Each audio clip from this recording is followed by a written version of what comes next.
Ladies and gentlemen, please welcome the President of the United States, Donald J. Trump.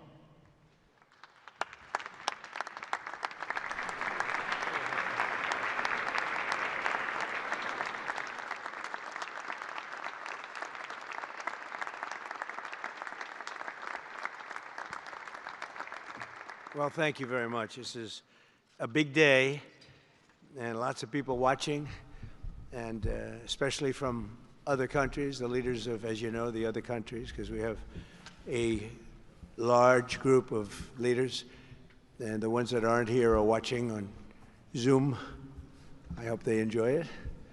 And the press, we appreciate it very much, so respectful. You've been so respectful of what we're doing. What we're doing is very simple, peace. It's called the Border Peace, and it's all about an easy word to say, but a hard word to produce, peace. But we're going to produce it, and we've been doing a really good job, and some of these leaders that are with us have helped me very much during just this first year. We have a first year like probably no other ever in our country, because we settled 8 wars and I think a 9th to come. It's turned out to be a tougher one. I thought that was going to be the easiest one. But with war, you never know what's easy and what's not so easy. But we've had a great relationship, and I've become friendly with so many of the people. And I appreciate you being here. These are great people. These are great leaders. And the people that are watching by closed circuit and open circuit in many cases, they're so proud of it. They want it to be open. But they become incredible friends of mine. And, you know, we rebuilt our country in my first term, and now we're at a point that the United States has never seen before. We broke 50,000 on the Dow. They said that would take 4 years. We broke 7,000 on the S&P. They said you couldn't do that within 4 years. It would be impossible. And when I came in, they were all saying, if you could get to anywhere close to 40, 45,000, it would be amazing achievement over 4 years. Well, we hit 50,000 in the first year, and we hit 7,000, which was actually tougher to do, according to the Wall Street geniuses. We hit 7,000 in the first year. They said it could take 4 or 5 years. They'd be very happy. It would have been a great job. We did it in 1. But we're doing a great job. Border peace is one of the most important and consequential things I think that I'll be involved in. We've been involved in a lot, and really I've been involved in a lot with the people up here. We work together on ending wars with their country. Some of the wars were 32 years long, 32, 34, and a 37. That's a long time, and we ended it in about 2 days, each one of those. But we have some other work to do, and we're getting it done. Gaza is very complex. It's been amazing. I want to thank Steve and Jared for an amazing job. Marco's over there watching. Everybody's fantastic. And JD, what a job. They're all doing. It's a team. I think it's the best team ever assembled. And you see that by the results. So today is a tremendous honor to welcome you all to the United States Institute of Peace. You'll have a toned body. Tap the screen to join.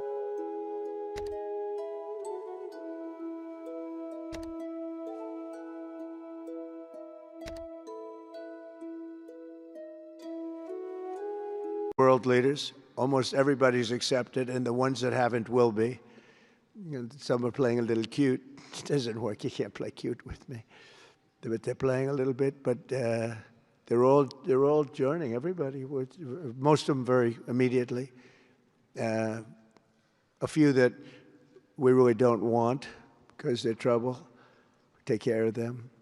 But this is the most prestigious board ever put together. You know, I've seen some great corporate boards. I've seen some great boards, period. It's peanuts compared to this board, because we have virtually everyone is the head of a country other than Johnny, but he's the head of soccer, so that's not so bad, right, Johnny? I like your job the best, I think. And by the way, your World Cup has set every single ticket record in the history of soccer. In the history, nobody's ever seen anything like it. The sales are virtually complete. Nobody's ever seen anything, so congratulations. You made a good decision. We did it together. Thank you, Johnny. Great guy. So I want to thank the many leaders and dignitaries who have traveled great distances and lengths for the important gathering that we're at right now. This building was built for peace, and nobody knew what to name it. And then Marco named it after me. I had nothing to do with it. I swear I didn't. I swear. I had no idea. They said, there's a surprise coming. I didn't know that surprise. I thought they were going to give me a lot of money or something, maybe cash. Could always use some extra cash. But I came, and they stopped the beautiful beast. I got out very safely, I'm sure, and looked up, and there it said, Donald J. Trump on the building. And when I say that had nothing to do, nobody believes it, and that's okay. But I appreciated it. That was Marco and JD and a group got together, and they did that, and I just thought it was very nice. And it makes me work harder. We're going to have to work harder. We're going to have to make this building much more important. It's brand new. They built it for peace, but nobody occupied it. You know, nobody knew what the purpose of it. But the architecture is so beautiful, and it was with the meeting rooms, the reception rooms. It's really amazing. Who would think that it was built without anybody in mind or anything in mind, and then the State Department took it over. They liked it. Marco came over one day. He saw this. He said, this building is great. And he actually claimed it, right? He claimed it. And that's what he does. Where is Marco? I said, Marco, is that true? You claimed this building. You took it away from about 5 groups that wanted it. That was done very quickly, very methodically. But it was really, really built so beautifully in such a beautiful building. But we worked together to ensure the brighter future for the people of Gaza, the Middle East, and the entire world. I think that the Board of Peace, because it's mostly leaders and unbelievably respected people, but mostly leaders of Middle Eastern countries, countries from all over the world, and they've been very generous with money also. And the United States, which I'll say in a moment, is also very generous with money because there's nothing more important than peace. And there's nothing less expensive than peace. You know, when you go to wars, it costs you 100 times what it costs to make peace. We have a man at the end right there that's smiling because you learned that after 30 years of fighting, right? 30 years of fighting, we got it done. I want to thank you very much. That was a great thing you did. You and your new friend, they came to my office and they said, I've been fighting for 22 years. Now you're there for 23 years, right? But I've been fighting for 22 years. That's all I've done is fight this gentleman. And his counterpart was there for 7 years. He said, I've been there for 7 years. All I've done is fight this gentleman. And we had it worked out in about 24 hours, right? And it's been a good peace. And I think they've become friends. I'm not sure I'm allowed to say that, but I think so. I think they've become friends, right? Right. Great. Stand up. Stand up. These are 2 tough cookies, too. You think that was easy? It wasn't easy. These are 2 tough people, good people, but tough people. But, you know, we're in the Oval Office, and we were getting near. But the one was at one side of the room. I have 2 chairs right in front of the desk, the beautiful, resolute desk. One's over here.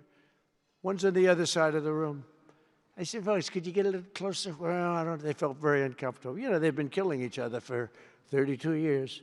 So I say, can you get a little closer? After 1 hour, they were right next to each other.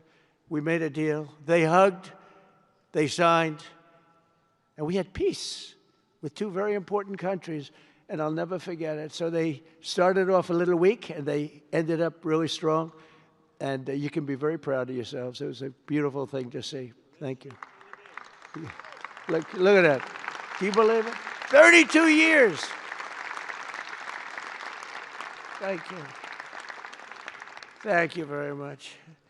But we're honored to be joined today by Prime Minister Rama of Albania. Where is President Milei? You're another one, I'll tell you. Where is President Milei? I endorsed him. I'm not supposed to be endorsing people, but I endorse, when I like people, you know, I've had a very good record of endorsing candidates within the United States. But now I endorse foreign leaders, including Viktor Orban, who's here, and others. And I endorsed this gentleman, Millet. He was a little behind in the polls. He ended up winning in a landslide. I just endorsed the Prime Minister of Japan. She was in a tight race, but was probably going to win. And she won in the largest number in the history of Japan. So she likes me a lot. But it was an honor, and you're doing great. Oh, look, they're sitting right next, Victor. But ultimately, I think I'm going to end up endorsing. Hey, look, as long as it works, it's okay with me. But the endorsement seems to be working in foreign countries, too, so that's good. But nice to have you both. Victor, nice to have you both. Very proud of you. The Prime Minister of another, really just a great guy, Pashinyan of Armenia. President Aliyev of Azerbaijan. I love saying that name now, you know. At the beginning, it was giving me a hard time. Now I love saying it. It's a beautiful name. I love it. His Majesty King Hamad bin Isa Al Khalifa of Bahrain. Bahrain. Thank you. Thank you. Where are you? Where are you? He's so rich, he can sit there. He can sit wherever the hell he wants. You know, he could sit up in the corner. He could sit up top. He might take a piece of this building, Marco. He'll take 25% of the building for about $6 billion. Thank you. And you've been very generous also. We appreciate it. Prime Minister Hun Manet of Cambodia. Raise your hand wherever you may be. Because, yeah, hi, how are you? Congratulations. That was another one, right? We did a good job with that one. Prime Minister Madbouli of Egypt. Thank you very much, and say hello to the General/President. Okay. Prime Minister Orban of Hungary, who has my complete and total endorsement for election. Not everybody in Europe loves that endorsement, but that's okay. He does an unbelievable job. He's done an incredible job on immigration, unlike some countries that have. Zoom into Agoda's mega sale. Fall in love with deals up to 60% off hotels, flights, and activities. Hurry, book now. And you're coming up with an election, and I think you should be good. I'll tell you, Millet did pretty well. He was a little down, right? And then he ended up winning in a landslide, so that's pretty good. You're going to do great, Victor. Thank you very much for being here. Appreciate it. You run a great country. A man that I really like a lot he's definitely tough. I don't want to fight him. President Prabowo of Indonesia. Thank you very much. Please, this is a big guy. I tell you, I said, how many people in Indonesia? He said, like 240 million. I said, no, say it again. How many? It's a big country you have. And you do a great job and respected by everybody. And thank you very much for being here. Thank you very much, Mr. President.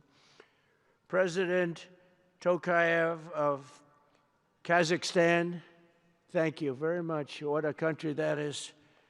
It's a wonderful country and a rich country, in case anybody has any question. We have some very rich people here today. President Osmani of Kosovo. President, thank you very much. Great job you're doing, too. Thank you very much. Prime Minister Sharif, I like this man, of Pakistan, because there was some fighting going on when I got to know him, and your Field Marshal, General, great general, great Field Marshal, a great guy. And I got to meet the Prime Minister. And he said in front of our Chief of Staff, Susie Wells, who's right here, he said, you know, nobody knows this, but I believe that President Trump saved 25 million lives when he stopped the war between us and India, right? You made that statement? I said 25 million lives? Could have been much more, actually. But it was really a beautiful thing. You said that in front of a group of people they walked out. They don't think about it, but you're talking about that kind of lives. That war was raging. Planes were being shot down, right? And it was Pakistan and India. And I got on the phone with both of them, and I knew them a little bit. I knew Prime Minister Modi very well, actually. I got to know Pakistan through a little trade. They were trying to make too good a deal, and I got a little upset with them. And in the end, they got what they wanted, right? And they made a good deal. And I got to like them, the prime minister, the field marshal, who's a tough man, a tough, good fighter, right? Good, serious fighter. I like good fighters, actually. And when I heard that they were fighting, I picked up a certain newspaper. I won't tell you which one because it's fake news generally. But I picked up this newspaper and I saw that Pakistan and India were really going at it. And then it got worse and worse, and many planes were shot down. It was all out. And I called them and I said, listen, I'm not doing trade deals with you two guys if you don't settle this up. They said, no, that has both of them. They didn't want to do that. I said, no, it has to. If you don't do it, I'm not doing a trade deal. We're not doing a trade deal.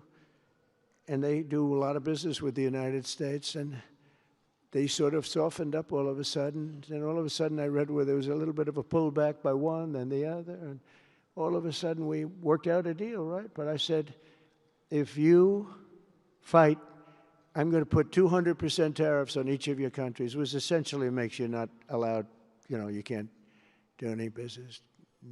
One of them, I won't say which one, said, no, can't do that. They both wanted to fight. But when it came to money, it's not like money. When it came to losing a lot of money, they said, I guess we don't want to fight. And we solved that deal in 2-3 days, right? And we did. We said, these are two very powerful nations. These are two nuclear nations. And I don't want to say what was going to happen, but, bad things happen. So, Prime Minister, I want to thank you because that was a very big deal. People have no idea. A lot of them say, oh, well, they weren't fighting. They were fighting. 11 jets were shot down, very expensive jets. And they were all in. Both of them were all in, and now they're not. And I think we'll always be able to settle up with them. I really do. I think you're going to have, it's a lot of progress was made even in the relationship. And Prime Minister Modi also, he's a great man. He's a great guy. They're all great. But I was very proud of it. President Pena of Paraguay is here. President, thank you very much. Young, handsome guy. It's always nice to be young and handsome. Doesn't mean we have to like you. I don't like young, handsome men. Women, I like. Men, no, I don't have any interest. Good. That's right. Thank you very much. You're doing a great job, too. His Excellency Prime Minister Al Thani of Qatar, just a great man, a great man and highly respected. And he's working with a man who is amazing. I always say he needs a public relations agency because you do so much good and they have you down as evil. And you're not evil. You help us so much and you're such a good ally. And I just want people to know that. And the Emir is incredible, smart as you can be, a great leader. And he cares so much for the people. And he cares so much for the Middle East.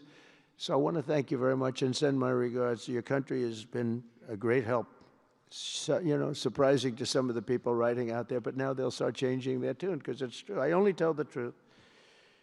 Prime Minister Don of Romania, wonderful people. The Romanian people are fantastic people, like you're fantastic.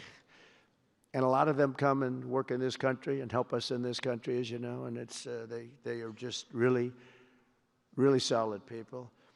President Mirziyoyev of Uzbekistan, who is where?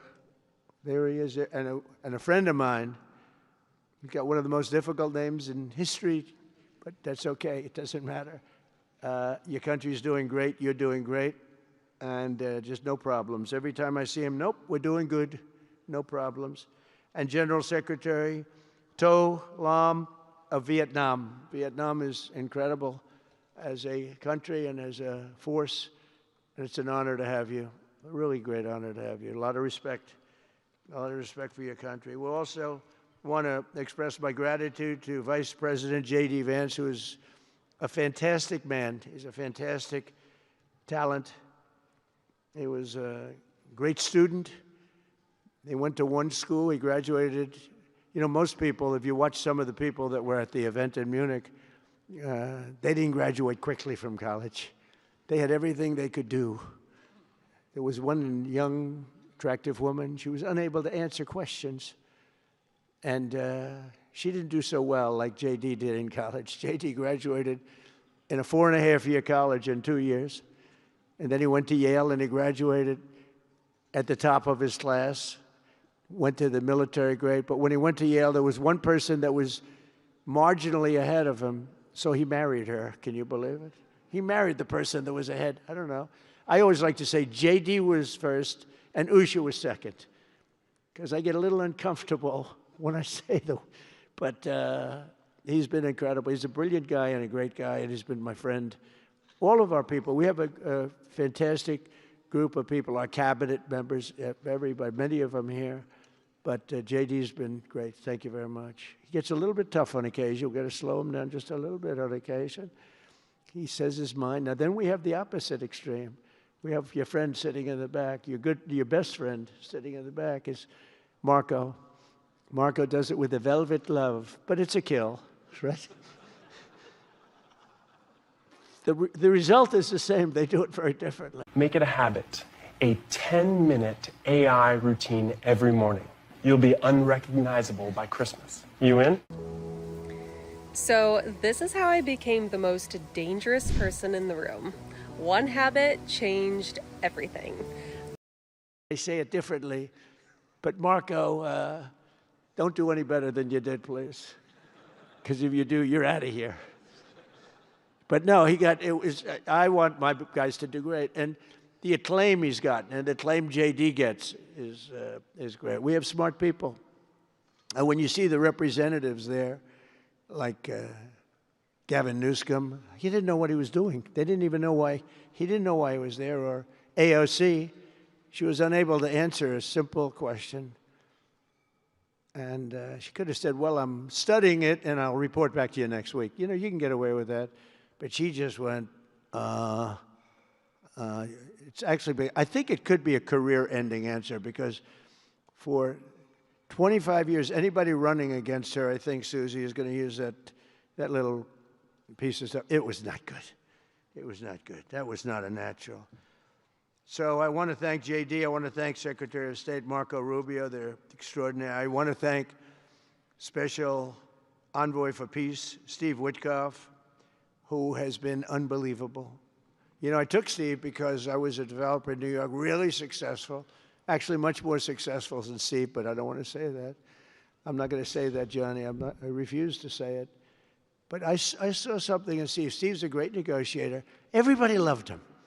All these developers, and they're tough. You know, New York developers tend to be on the tough side. And, you know, most of them hate each other. Like a lot of the people in this room hate each other. You know, it's sort of natural, I guess. But we're bringing love back into the room like the old days. But everybody loves Steve. Every developer, the worst, most evil people, horrible human beings, actually. And they love Steve. So I remember this, and we had some conflicts, to put it mildly, in the world. And I said, Steve, how would you like to be Henry Kissinger Jr. that doesn't leak? And he said, are you a leaker, Steve? No. He didn't even know what the word meant, and it's true. I always say Henry Kissinger, who was one of the great leakers of all time, by the way, Richard Nixon said to him, Henry, who's leaking all this stuff? I don't know, Mr. President. It was Henry. It was like, these are little stories I like telling you. But Steve has been unbelievable. Everybody likes him. Ukraine loves him. Europe loves him. Russia loves him. I mean, there's nothing wrong with this. He goes to see President Putin. Didn't know Putin. I set him up a meeting to see. I said, how's Steve doing? Sir, he's still inside. Oh, that was an hour. I called back. Tell Steve to call me when he's finished. I want to find out what the hell is going on. We want to end that war. Sir, he's still inside. 3 hours, 4 hours. They were together for 4 hours, the first meeting. That's talent. And they get along. I mean, people like or don't like Putin or Zelensky. They get along. Same thing with Zelensky. I mean, they all love Steve, and Steve's doing a great job. That's a tough one. That's a much tougher one. I would have thought that some of the ones that we settled that are up here, would have been, I thought this would be easy because I have a very good relationship with President Putin. I have a very good relationship with President Xi. I'm going to be going to China in April. That's going to be a wild one. I said, but we have to put on the biggest display you've ever had in the history of China. You know, last time I went to China, President Xi, he treated me so well. He gave me a display. I never saw so many soldiers all the same height, exactly the same height within a quarter of an inch. You can do that when you have 1.4 billion people. You know, lots of shoulders. Everybody was within about 1/8 of an inch the same height. I said, if they put their helmets down, you could have played pool on the top of their heads. And it was pretty amazing. But I said, you got to top it. He said, I'll top it. We're going to top it. We're going to have a lot of the people, most of the fake news back there is going to be going. So we have, Steve has done a great job. And then a little bit later on, we brought Jared in. Jared was responsible for the Abraham Accords, which is incredible. Nobody else could have done that. A very smart guy. And we're making Jared an envoy also, envoy of peace. They're both envoys of peace. And you couldn't get two. I tell you what, I watch these two guys. I say, at least we're covered from an IQ standpoint. These two guys walk into a room. And but people like them both, you know. They're good people. And they like them both. And they've had some very good meetings. They've had some very interesting meetings having to do with, as you know, Iran is a hot spot right now, and they're meeting, and they have a good relationship with the representatives of Iran, and, you know, good talks are being had. It's proven to be, over the years, not easy to make a meaningful deal with Iran. We have to make a meaningful deal. Otherwise, bad things happen. But we have to make a meaningful deal. But they have a great relationship with the representatives of Iran. They have a great relationship with the other one that they're really working on now, because so many of these, I mean, as an example, Kosovo, Serbia. I did that one. Could you stand up if any of you guys are, when you're here, just stand up for a second. Kosovo, Serbia. Stand up. What a job. Thank you very much. We appreciate it. So good. And you're getting along. And when you don't get along, you'll call me, and we'll get it solved, right? We'll get it solved. Thank you very much. Really good. And then again, Pakistan and India. That was a big one. And just, I think you should actually stand. Come, please, stand just for a second. Pakistan and India, thank you very much. And I spoke to Prime Minister Modi. He's excited. He's watching us right now. Egypt and Ethiopia. We're going to get that, you know, there's a little dam that got built. Little dam, like maybe the largest dam in the world. Built and financed, of course, by the United States brilliantly, and having a little trouble getting water to the Nile. That's a tough situation, but we're going to get that solved. Armenia and Azerbaijan, we talked about, and again, thank you, fellas, very much. Great job. Great job. Thank you. Cambodia and Thailand. So incredible what you did, that you got together and it all worked out. They're watching right now on closed circuit. Thank you very much, and thank you. That was a big one, Cambodia and Thailand. These are nasty fighters, I have to tell you. These fighters are nasty. Now we talk about, you talk nasty fighter, you're nice guys compared to this. Congo and Rwanda. That was, and we've got them pretty peaceful. There's little flare-ups every once in a while. I'll get a call once a week. Sir, there's a flare-up in the Congo again. We'll get it straightened out, right, Susie? We'll get it straightened out. And Israel, as you know, with, you could say Israel and numerous countries if you want to really know the truth, but Israel and Iran, and we'll see where that goes. But when you think of Israel, we've done the biggest thing of all. We have peace in the Middle East right now. That's bigger than, people said it couldn't be done. For 3,000 years, they've been talking about Middle East. They said it couldn't be done. And you look at what's happened in Gaza. And one of the keys to it was when we took those beautiful, magnificent, we just ordered 22 more of them, updated model. The B-2 bombers are incredible. I never understood the B-2 bomber. I'd watch, it's a wing. And I've never quite understood that, Johnny. I'd look at it, I'd say it was beautiful, but what does it do? It carries very big bombs. And it went into Iran, and it totally decimated the nuclear nuclear potential. And when it did, when it decimated that, all of a sudden we had peace in the Middle East because there was a black cloud hanging over the Middle East. And if that wasn't done, that cloud would have been there. And countries like Saudi Arabia, countries like Qatar, countries like, nobody could have signed. You would have had that threat. Nobody could have had, you couldn't have had peace in the Middle East. So now we may have to take it a step further, or we may not. Maybe we're going to make a deal. You're going to be finding out over the next probably 10 days. But this meeting today is proof with determined leadership, nothing is impossible. When I took office, the war in Gaza was raging with thousands of people being killed and no end in sight. Today, thanks to unrelenting diplomacy and the commitment of many of the great people in this room, we have 59 countries signed up on Gaza. Think of that. We have, it's amazing. But all the people, many, really so many in this room, the war in Gaza is over. It's over. There are little flames.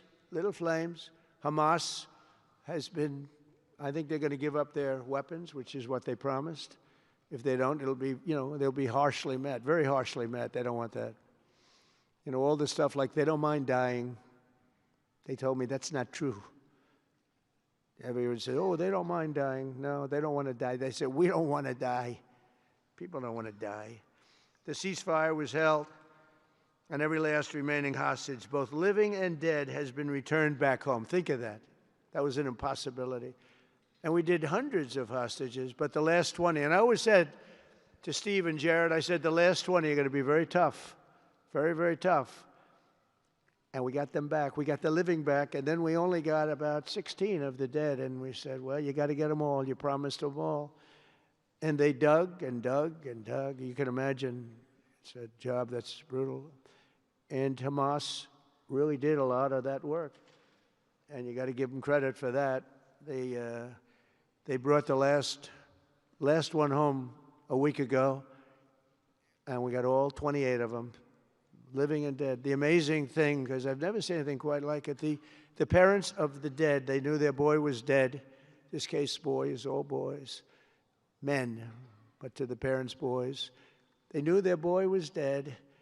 They wanted that dead body as much as if he were alive. And when they got them back, there was great sadness, but there was great joy, too. They wanted it as much as the people that got their sons back alive. But we got a lot of people before those 20, Steve, what nobody talks about. But, hundreds of people.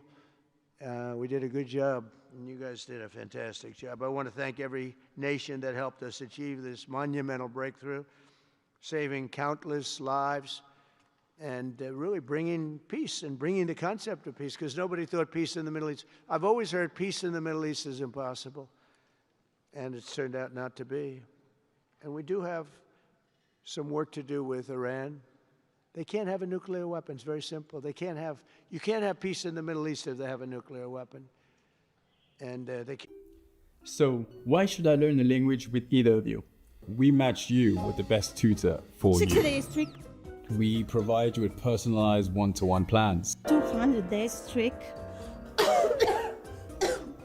You can book lessons whenever you want and within your budget. We have animated characters. We have humans. You get the real human connection. It's fun. We're also fun, and it's also very helpful.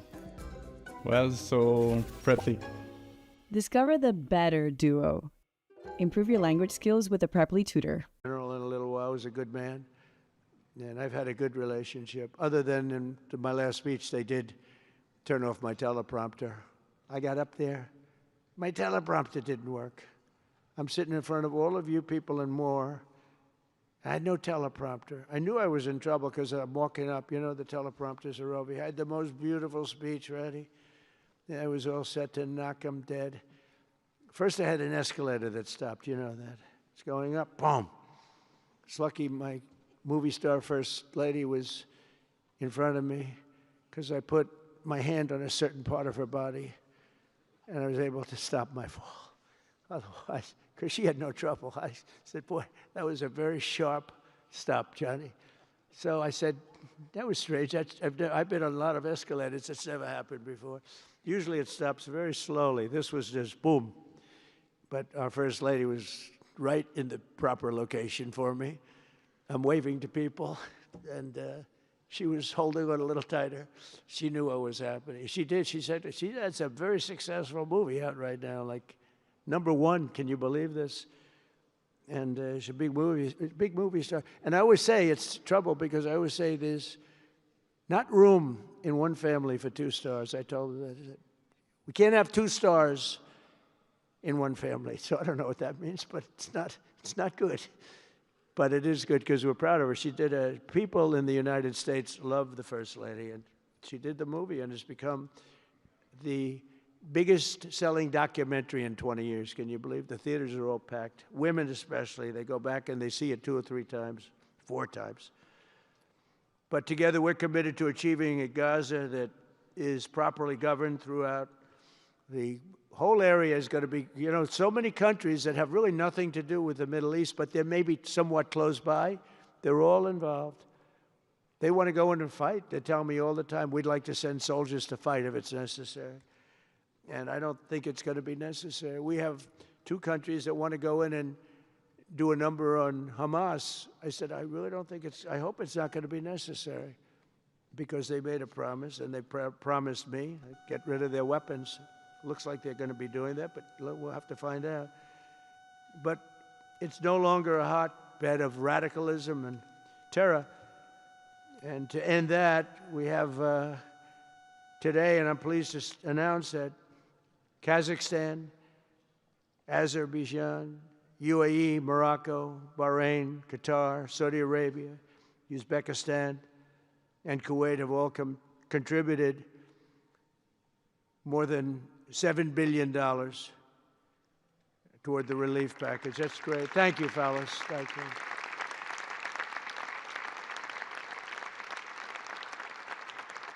And many more are contributing too. So the numbers are, this just started. This is our first meeting.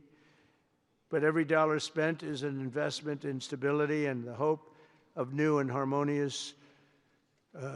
It's a region that's so important. It's so vibrant. It's so incredible. The people are so incredible, but we want to have a harmonious Middle East. The Middle East is amazing. So many friends in the Middle East. They're so smart. Sometimes they're too energetic. That's the a lot of people aren't energetic. Sometimes they're a little bit too energetic. These are great people. The world is now waiting on Hamas, and that's taking place. And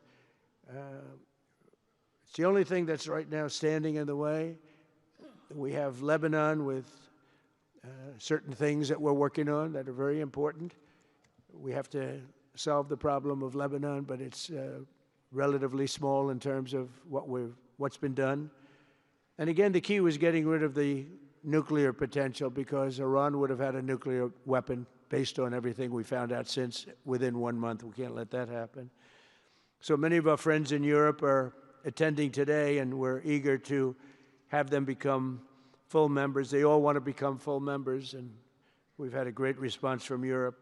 And Europe is, it's where I come from, where so many people come from that are in the United States. But we have a great relationship with Europe. We have a great head of NATO. He is a fantastic man, and he's doing a great job, really great job. I'm excited to announce that Norway has agreed to host an event bringing together the Board of Peace. Oh, I thought when I saw this note, I'm excited to announce that Norway, I thought they were going to say that they're giving me the Nobel Prize. Oh, this is less exciting. Oh, it says, I'm excited to announce that Norway, and I'm saying, oh, great, I'm getting the Nobel Prize, finally. Finally, they got it right. But I don't care. I don't care about Nobel Prize. I care about saving lives, just so you understand. We play and we all, do what we have to do. I only have one thing. I don't want to see people killed from parts of the world that are very far away from the United States. And if I have an ability to turn off wars, I want to use that ability, because it's people, millions of people. It's like the Prime Minister said, 25 million people maybe. And that's a small number compared to what it could have been if you really think about it, right? No, I want to save lives, and I don't care about prizes. And the UN Office for Coordination of Humanitarian Assistance is raising $2 billion for the support of Gaza Additionally, Japan has just committed to host an aid fundraiser, which will be a very big one. It's already successful. We know some of the numbers that are being talked about, which will be attended by other nations in the region, including South Korea, the Philippines, Singapore, and others. And I know that China is going to be involved, and I think Russia is going to be involved. I think they will be. I want to have everybody, get all sides, because it doesn't help when you have all sides with one ideology. You have to have everybody together for this. I'm also pleased to announce that FIFA will be helping to raise a total of $75 million for projects in Gaza. And I think they're soccer related, where you're doing fields and you're getting the greatest stars in the world to go there. People that are bigger stars than you and I, Johnny. I hate to say it. You know, I met one of your great stars who came to the White House, as you know. And my son was very excited. These are great people. These are great people. And Johnny's going to bring the stars to the area. And they're really known. People in Gaza know every one of them, right?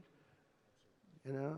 So it's really something. And we'll soon be detailing the announcement. And if I can do, I'll get over there with you. I want to thank Johnny and FIFA for all of the wonderful things they did and are doing. They gave me their first Peace Prize. They gave me a Peace Prize. I think they saw that I got screwed by Norway, and they said, let's give him a Peace Prize. I mean, very good. Thank you, Johnny. I appreciate it. Johnny's very smart. He's very, very smart. The nations represented here today, just in closing, are not just contributing money.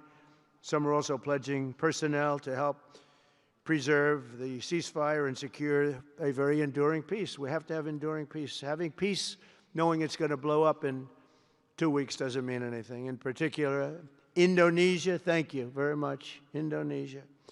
It's a great country. Thank you very much. Look at that man. Look how tough he is. You think it's easy dealing with him? Look at that face. You are a tough cookie. And we say it lovingly, too. We need strength. You say, see, he doesn't mind. Introducing ClickUp Super Agents, the world's first AI agents that natively collaborate with humans. Morocco, thank you very much. Great. What you're doing is great. Albania, Kosovo, Kazakhstan have all committed troops and police to stabilize Gaza. Egypt and Jordan are likewise providing very, very substantial help, troops, training, and support for a very trustworthy Palestinian police force. We think we're getting some very good people on that police force. And, you know, it's peace in the Middle East. We have peace in the Middle East. Think of it. For years you've been hearing about peace in the Middle East, and everybody's saying it's impossible. All of these countries are working together around the vision of a Middle East that is free from the curse of extremism and terror. And now is time. And by the way, even people with extremism and preaching extremism, they're exhausted. They're tired. It's been going on for too many years. I don't care who you are. They're tired. They want peace.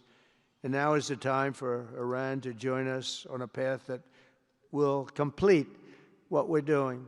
And if they join us, that'll be great. If they don't join us, that'll be great too. But it'll be a very different path. They cannot continue to threaten the stability of the entire region, and they must make a deal. Or if that doesn't happen, I maybe can understand. If it doesn't happen, it doesn't happen. But bad things will happen if it doesn't. With the commitments announced today, the Board of Peace is proving that it does not just convene countries. It devises and implements, and real solutions happen. We've come up with solutions. This is so little talk. This is very little talk, all action. First time, it was always talk in the Middle East. People would talk about peace in the Middle East, and then they'd go home and they'd never even think about it again. Nothing would happen. We're providing a model for how responsible sovereign nations can cooperate to take responsibility for confronting problems in their own regions. The Board of Peace is showing how a better future can be built, starting right here in this room. And I want to let you know that the United States is going to make a contribution of $10 billion to the Board of Peace. Thank you.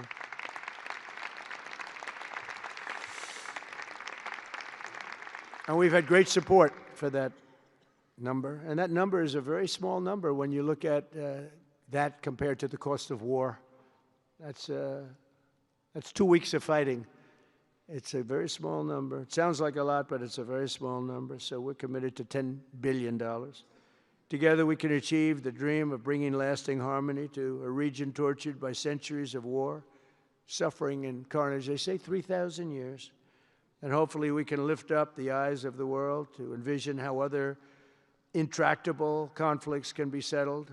So many conflicts, they'd say, are impossible to settle, and we get them settled. We got, of those 8 that we settled, most of them were said to be not settleable. And they not only got settled, they got settled within days. More impossible problems can be solved as we go along this very beautiful path. I think it's a beautiful path. I think it's such an important day. Even the weather's beautiful. We walk in, it's beautiful. Everything's beautiful.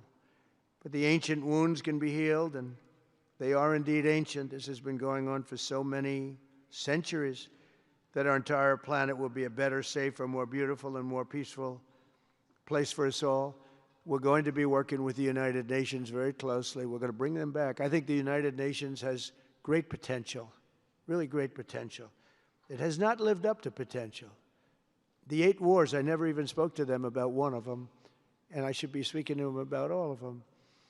Someday I won't be here. The United Nations will be, I think, is going to be much stronger. The Board of Peace is going to almost be looking over the United Nations and making sure it runs properly. But we're going to strengthen up the United Nations. We're going to make sure its facilities are good. They need help, and they need help money-wise. We're going to help them money-wise. And we're going to make sure the United Nations is viable. And you have some very good people at the United Nations, can do a good job. But as I said, I've said it for years, United Nations has tremendous potential. A lot of people didn't like when I said it. They said, oh, you shouldn't say that because, you know, we don't care about the United Nations. No, it's really very important, and I think it's going to eventually live up to potential. That'll be a big day. So I want to thank everybody for being here. You're my friends. You're great leaders. You're great people. And I can honestly say, you know, you're strong leaders. You're tough leaders in many cases. And every single one that I'm looking at that's right here, I've gotten to know and I've gotten to respect. And really, you're friends of mine. And if I can help you at all, you let me know. But this is going to be something, the Board of Peace will be something that, the likes of which I don't think anybody's seen before. And thank you all very much. It's a great honor. I'm going to ask J.D. Vance to come up and say a few words. Thank you very much.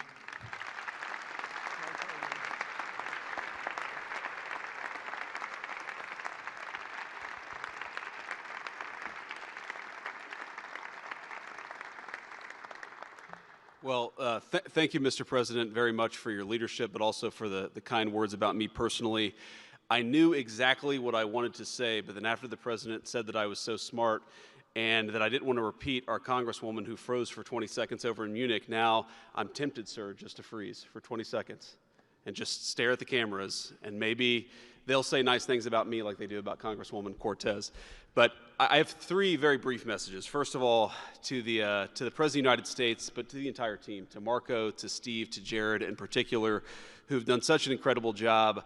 I think what this Board of Peace represents is a recognition that if you actually have a President of the United States and a team that's committed to diplomacy, it can actually work. When I look at what happened to Israel on October the 7th, all those innocent people who were murdered, the fact that you had all of these hostages, and of course, a terrible war that came from it, I remember thinking to myself, how is it ever going to be possible to get these hostages home safely, to make it possible for the people of Gaza to actually have a reasonable future, but also to ensure that Israel is never attacked again? It turns out the answer was you just needed a president who was committed to the effort and committed to the work, and that's what we had, thankfully, under the leadership of this president. And you got to make peace, but then you have to make the peace stick. And that brings me to my second point. That's what the Board of Peace, I think, is fundamentally about, is making the peace stick. And it's an incredible thing that you guys have all done. So to all of the leaders gathered here today who are investing in the future, who are investing in peace, we're grateful to you. We're grateful for your partnership. And in particular, I think to the President of Azerbaijan and the Prime Minister of Armenia, who I just saw last week, Thank you all for making it possible and for showing what real leadership can accomplish. When you set aside weapons and killing and destruction and invest in your people and invest in prosperity, it can create great things. So thank you both for what you did. I think it showed great leadership. And finally, to the American people, I think it's important that the American people recognize why we're here today. And the reason that we're here today is, yes, to save lives and yes, to promote peace, but this creates incredible prosperity for the American people. The countries represented here represent trillions of dollars of investment in the United States of America that would not have been possible without this president's leadership and advocacy for peace. The economies here represent millions of American jobs of people who are receiving products built in American factories and made by American workers would not be possible without a focus on peace. So, Mr. President, while I think this is great for the world, I also think it's really, really great for the United States of America, so we're looking forward to the partnership. With that, I want to turn it over to the MC for the rest of the program, and that is our great press secretary, Carolyn Levitt. Thank you.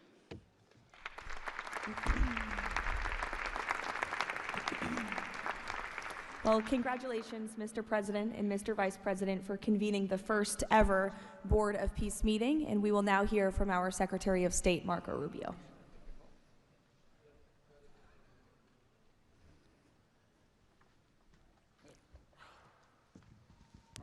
I'll be brief and to the point. We want to talk a little bit about the strategic vision of this organization and begin doing so by first acknowledging that we are here today because the President of the United States, Donald J. Trump, has both an ability and a willingness to use the power of his office to think outside the box. And that's why we're here today. This was a very unique crisis in Gaza, one that the existing international institutions could not solve or figure out. It needed a very specific type solution that required the partnership of all the nations that are here, including those that are here on an observer status. And we appreciate you coming today and being a part of this as well. And that's the point I want to drive home today. And soon you'll hear from Steve and Jared, who, by the way, deserve an incredible amount of credit for pulling this together and working countless hours and traveling all over the world. They truly deserve our appreciation and thanks for the work they've put in under the leadership of President Trump to make this possible. This Gaza situation was impossible to solve under orthodoxy, under existing structures. And so what we did is they went to the UN, and they got the UN's approval to put this group together and bring these nations together to come up with a very specific solutions to a very unique and specific problem. We have a long ways to go. There's a lot of work that remains. It will require the contribution of every nation state represented here today, and we thank you for being a part of it.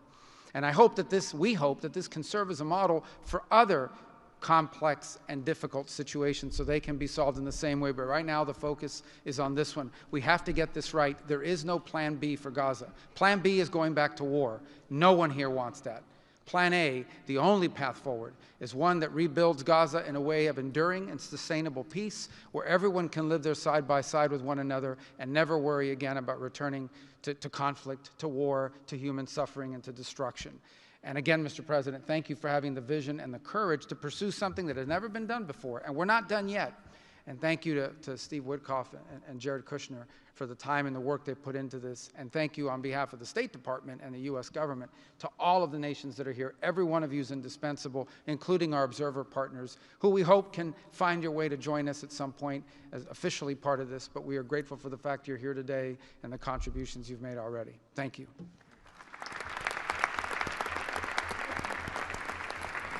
Thank you, Marco. We will now hear from our special envoy, Steve Witkoff.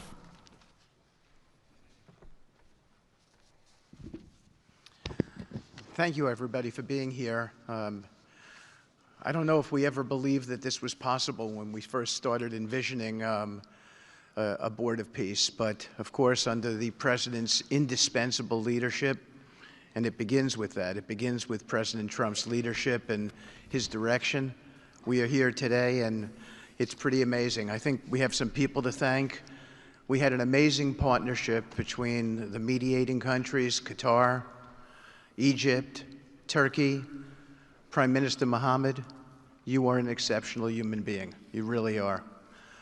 Ali, thank you for everything you did. That's you right over there, Ali.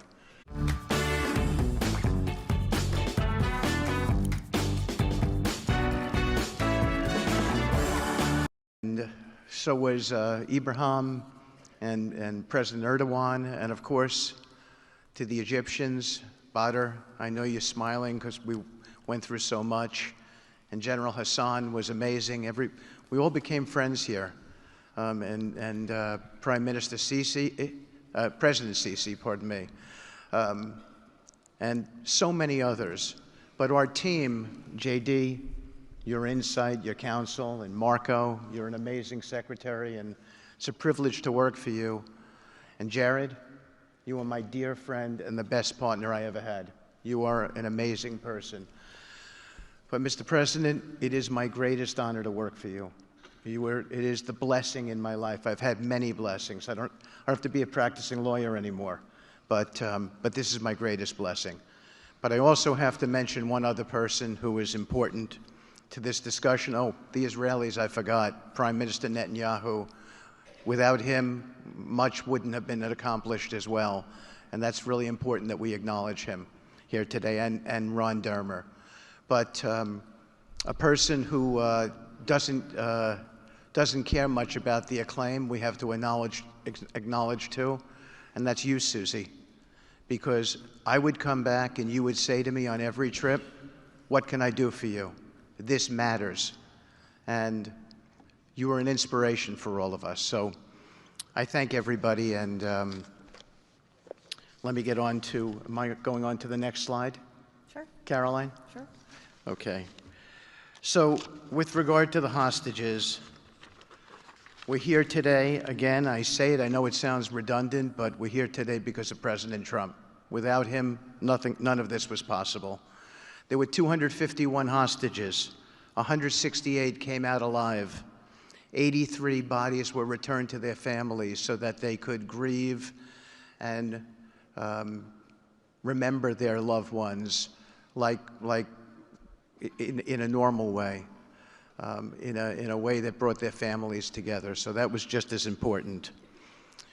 This was a monumental effort, and I want to tell a story about the president. Every time a hostage family came to visit with us, they were not on the president's schedule. I would walk down to the Oval Office, I would tell the president that there was a hostage family here, and he would say, Steve, bring them up. Every single time. Mm-hmm. And when we got the last 20 out, we had a celebration at the White House, and I could see the emotion on the president's face. And he came up to me and he said to me, I have to tell you, this is my 5th year in the Oval Office, and I don't know that I've ever had a more special time than this moment with these people, seeing them come home.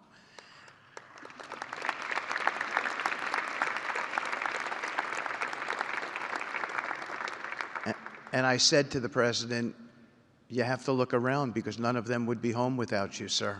None of them. So I only want to tell you, Mr. President, you gave me my greatest honor to work on this effort, and I thank you.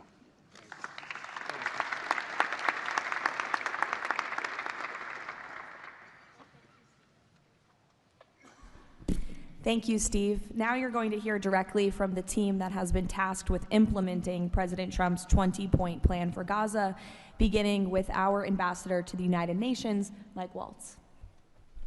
Thank you, and thank you, Mr. President, Excellencies. First, let me wish everyone a happy and prayerful Ramadan. Thank you so much for joining all of us today. Mr. President, Excellencies, bottom line, humanitarian aid has absolutely surged since the Gaza war ended. Our Central Command, our great military, is working together with Israel, with the UN, so many countries here to coordinate the aid, to make sure there's deconfliction.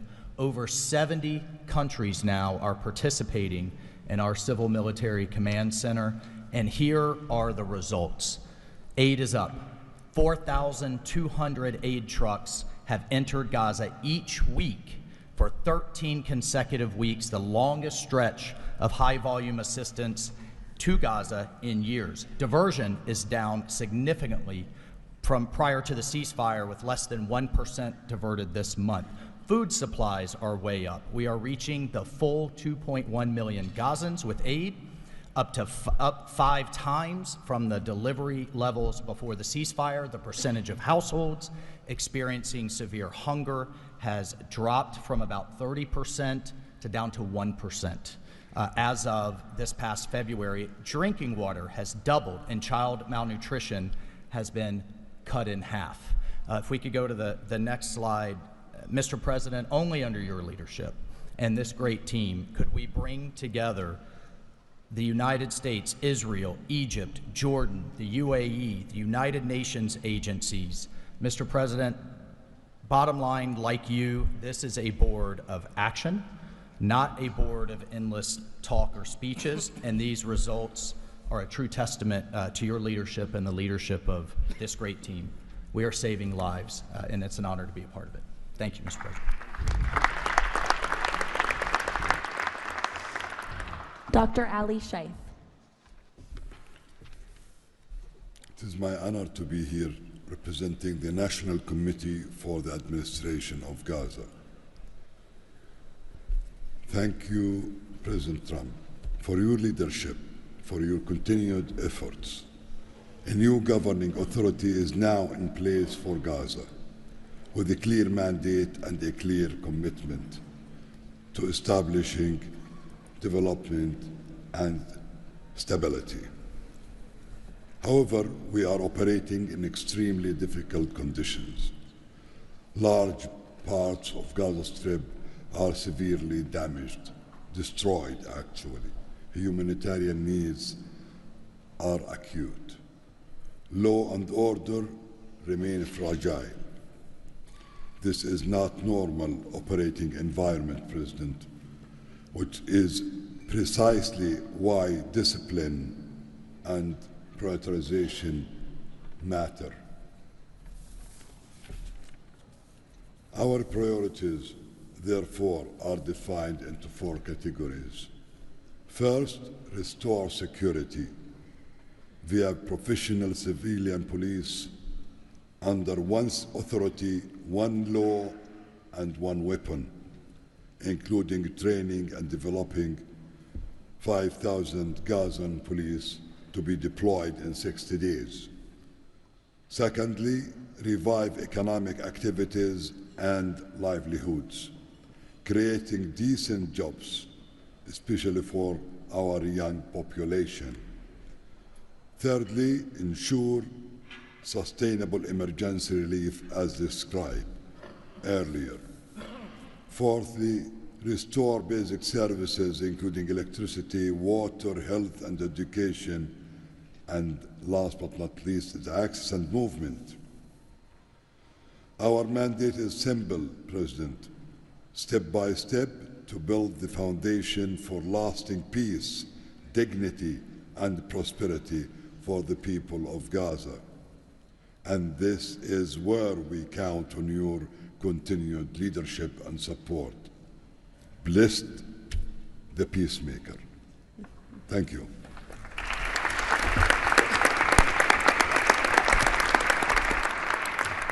Thank you. Now Nick Mladenov. Thank you, Caroline, and thank you, Mr. President. Today, we're very happy to announce that we're creating the Office of the High Representative for Gaza of the Board of Peace, which will be there to support, to guide, and assist the National Committee for the Administration of Gaza, hopefully removing the roadblocks that they will be facing in taking over. Marina Bellissima Eau de Parfum. Radiant. Pancarkan cahaya positif. Marina Magnetic. Aura Full transparency under the guidelines of and supervision of the Board of Peace and the Executive Board.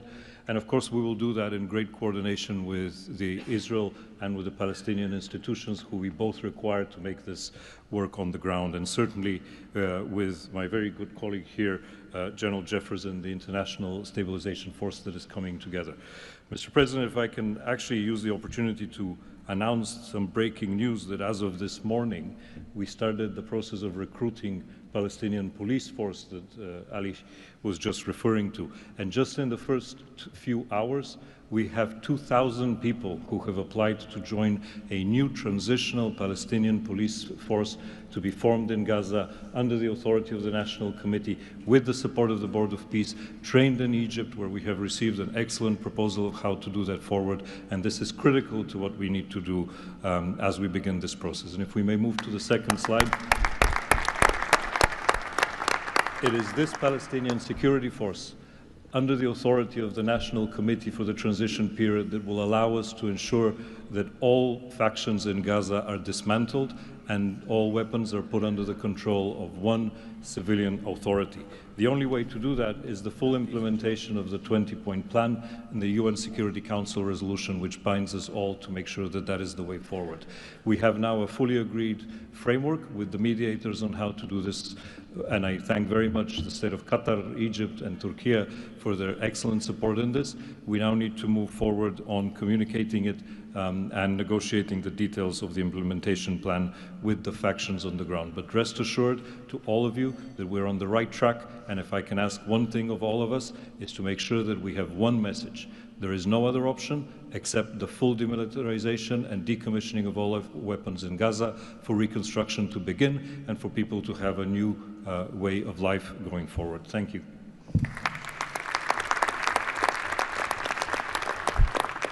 Thank you, Nick, and congratulations. Now, Major General Jasper Jeffers. Thank you, Caroline, Mr. President. It's an honor to be here today as the ISF commander. The ISF will do two things: stabilize the security environment in Gaza and enable civilian governance as established by the National Committee.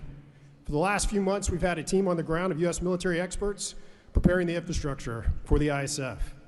This team's already operating from a combined joint operations center that's going to be the headquarters for the entire ISF.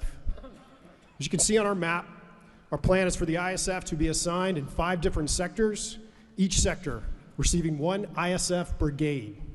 In the short term, we plan to deploy to the Rafah sector first, in addition to the training of police.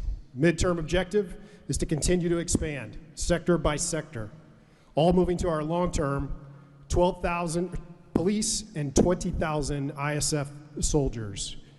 I'm incredibly pleased to announce today that the first 5 countries have committed troops to serve in the ISF: Indonesia, Morocco, Kazakhstan, Kosovo, and Albania. And 2 countries have committed to train police: Egypt and Jordan. I would also like to announce that I have offered and Indonesia has accepted the position of Deputy Commander for the ISF. With these first steps, we will help bring the security that Gaza needs for a future of prosperity and enduring peace. Thank you.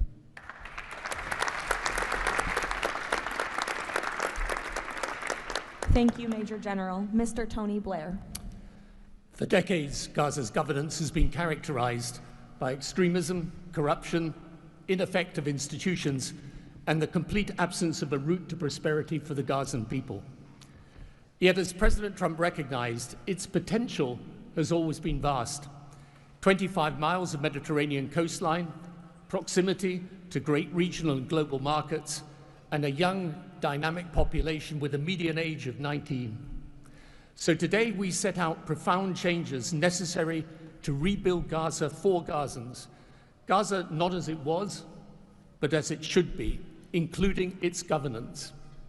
Effective public institutions serving the people, a business environment where enterprise flourishes, an education system educating the young for tolerance and achievement, and a tech-enabled society making the most of the digital revolution. This is a vision of Gaza as part of a Middle East at peace. Not a phony piece of declarations no one means and agreements no one intends to keep, but a genuine commitment to a region where, whether you're a Muslim, Jew, Christian, of any faith or none, you can rise by your own efforts and feel your government by your side, not on your back. That is the vision behind President Trump's 20-point plan for Gaza, and it remains the best, indeed the only hope for Gaza, the region, and the wider world.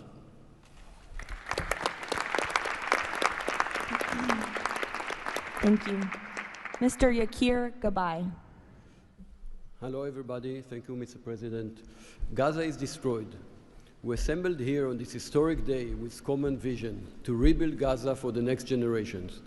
Our mission is to recycle and remove 70 million tons of rubble and UXO and hundreds of miles of tunnels, arrange for the population fast temporary housing, in parallel to start construction of infrastructure and permanent housing. We have a detailed master plan for housing and infrastructure of modern schools and hospitals, manufacturing and agriculture, roads and trains, water and energy plants, logistic hubs, telecom, tech and data centers, sports and leisure facilities, seaport and airport, and much more. We lined up many regional contractors who build housing for millions of people in the Middle East. They will join the massive redevelopment with competitive pricing. The funding is ready and will be invested in a free economy. The local population will build their own cities, which will create hundreds of thousands of jobs and will revive the economy. The Gaza coastline is 26 miles long. It can be developed as a new Mediterranean Riviera with 200 hotels and potential islands. The value goes to the Gazans through the Gaza Sovereign Fund. This plan is all subject to a full disarmament of Hamas. Thank you very much. Together we will make this vision into a reality.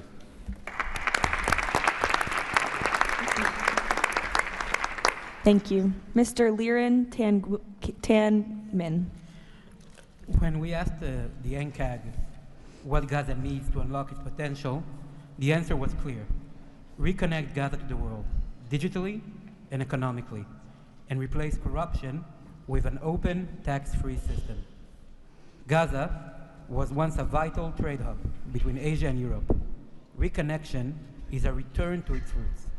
Even the word gauze comes from Gaza, where silk was woven and exported to Europe. So, we brought together Palestinian, Arab, and American partners to deliver practical solutions. By July, Gaza's 2G network will be upgraded with free, high-speed access to essential services. The NCAG is building a secure digital backbone, an open platform, enabling e-payments, financial services, e-learning, and healthcare with user control over data.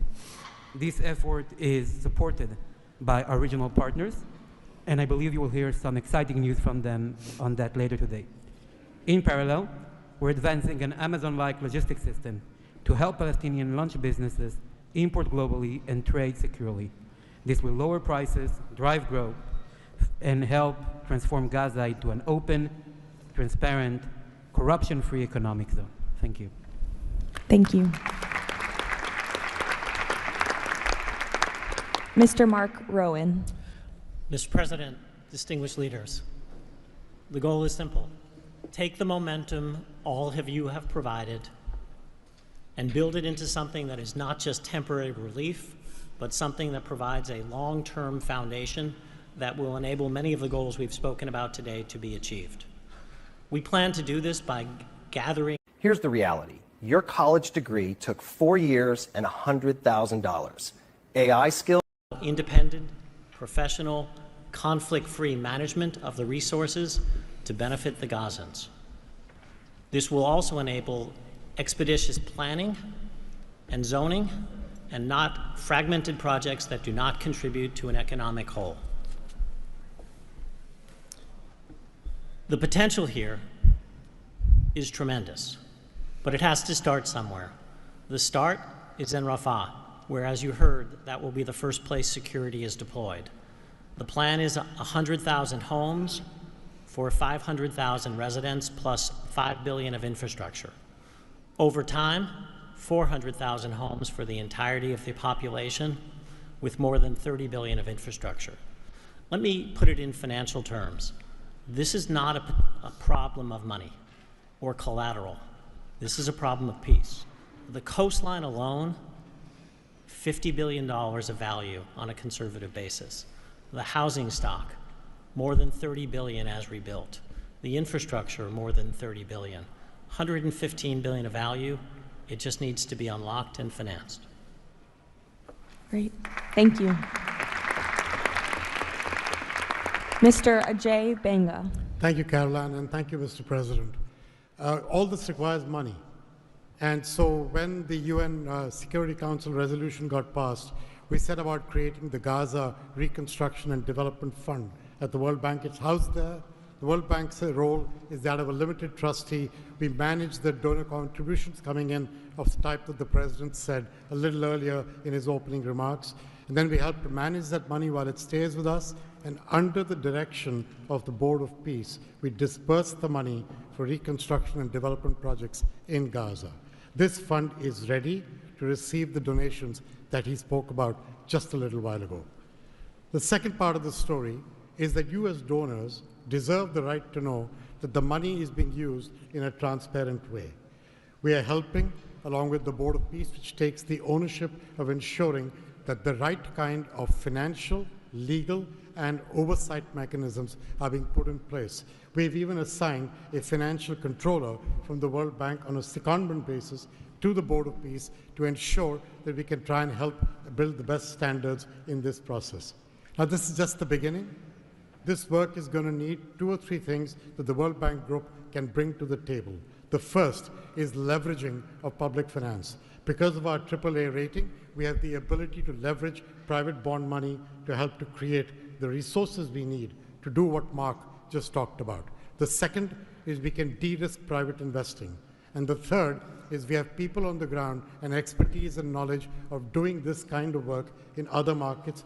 We want to be not an armchair critic of a process, but an active participant in giving Gazans and people in the region the opportunity of the lives they deserve the one time we get the chance. So thank you again.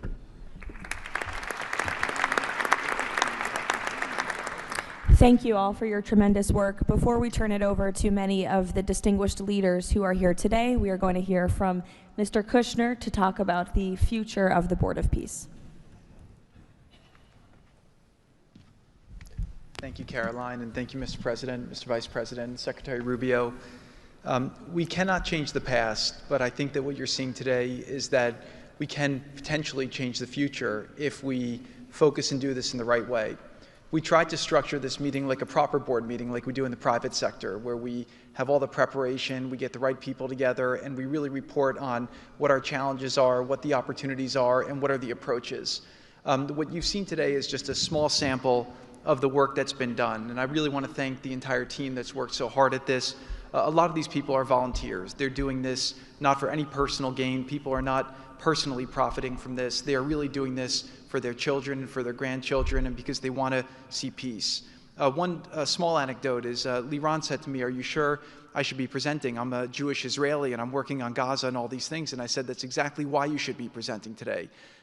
If Jews and Muslims work together, Israelis and Palestinians with Americans and English and Bulgarian and people from all around the world, then we can kind of join on a common goal, which is peace and togetherness, and that's really what we've done. I want to thank President Trump. I remember working with you on your first foreign policy speech in 2016 that you gave at the Mayflower Hotel, and at the time, those ideas were considered to be very, very radical. What I saw as somebody who didn't have any foreign policy experience were just common sense ideas. Why can't the world be better? Why can't there be peace? Why can't there be more prosperity for all people in all ways? And I think over the last decade, you really have changed the way that the world thinks about a lot of these things. And I think that this organization is bringing a new approach and new ideas and new people together in order to effectuate it. I'd really like to thank all the countries that joined on very early. I see this as a very self-selecting group of countries that really believe that the future can be different and wanted to join in partnership and put their reputations and their resources and their time and their ideas on the way to say, these are the challenges we're putting into that we're solving in our own countries. We want to come with new ideas because we've achieved success and we believe that the world can be better in that regard. So I don't have to go through these slides in great detail, but we've secured today, even without the president's, amazing commitment, over $7 billion. As Mark said, we don't really have a resource issue here, although we are going to need everyone's support. We just need to be executing and doing this in a good way. We've dealt with the humanitarian issue. We've returned the hostages. But the one final thing I just want to talk about as well from our perspective is that the President Trump in his heart wanted to get the hostages home, but he also really wanted to help the people of Gaza. He saw the suffering that they were enduring, not through fault of their own, because of the bad leadership that they had, the situation they were born into.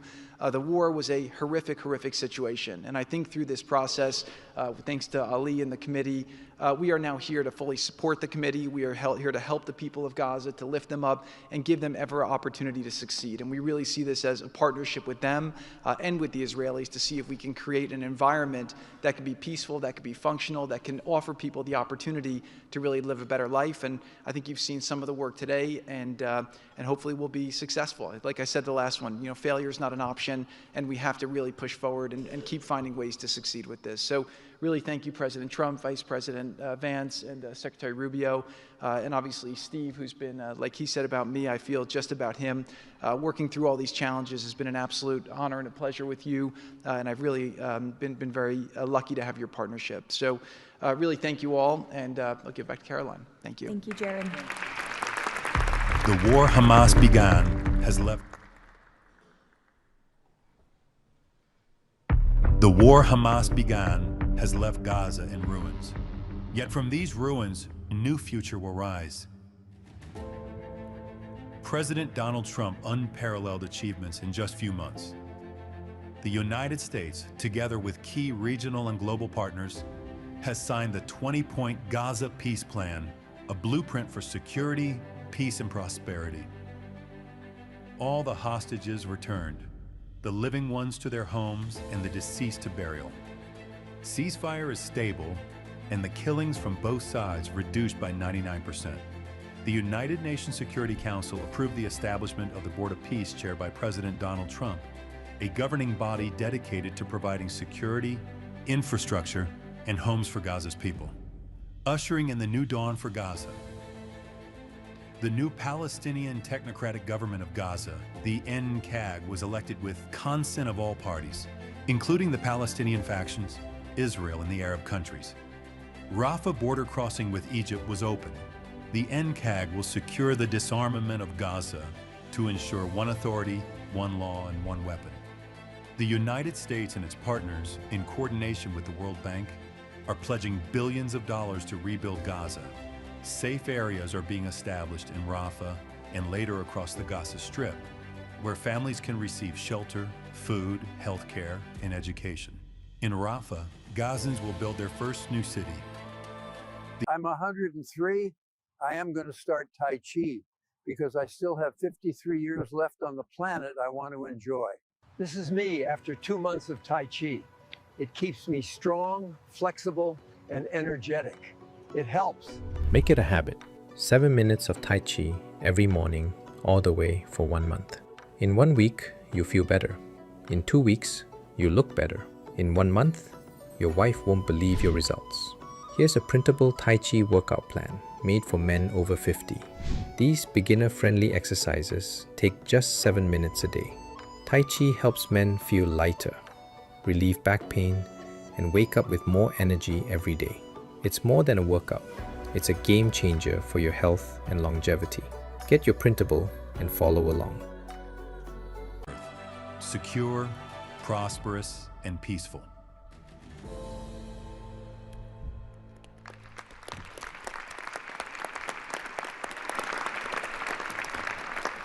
It's amazing.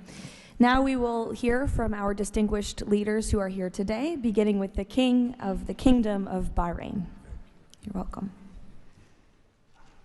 President Trump, distinguished members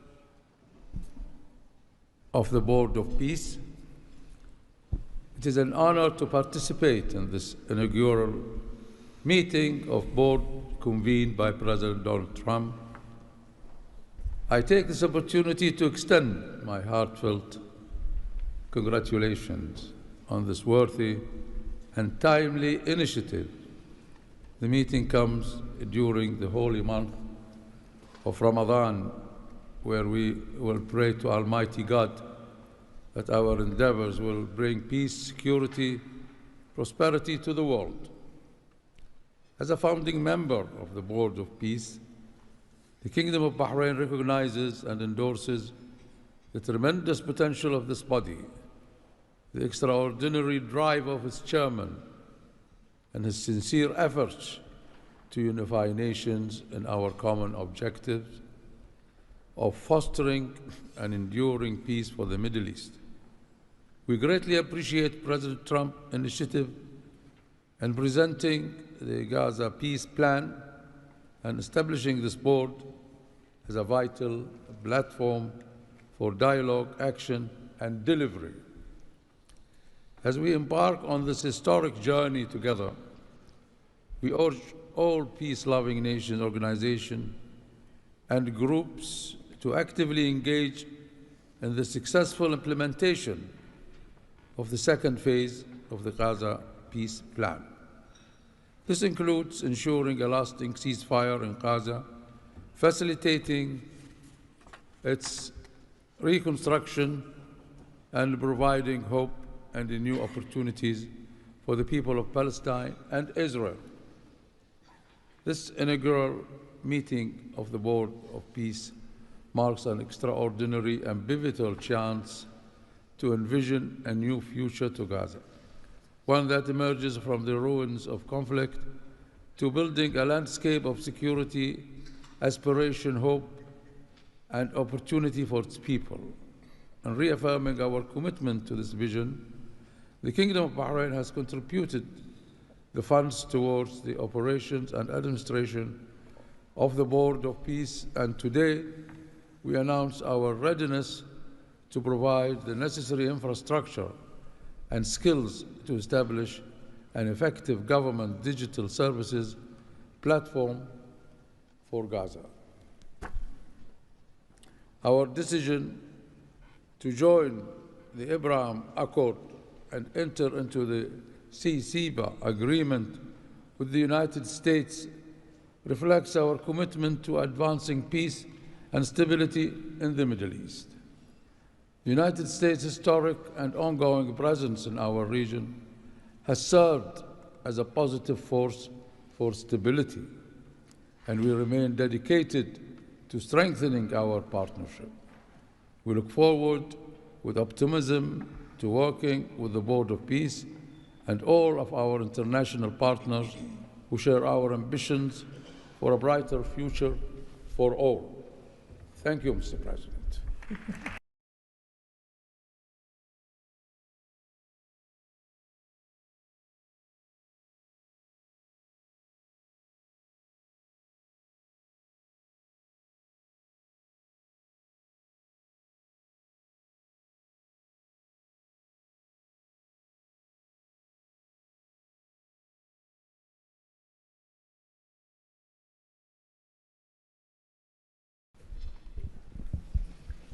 President Trump, distinguished delegates, Indonesia, from the first day that we studied President Trump's 20-point plan, we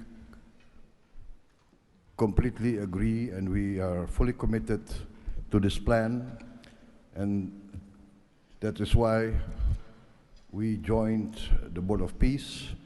We are committed to its success.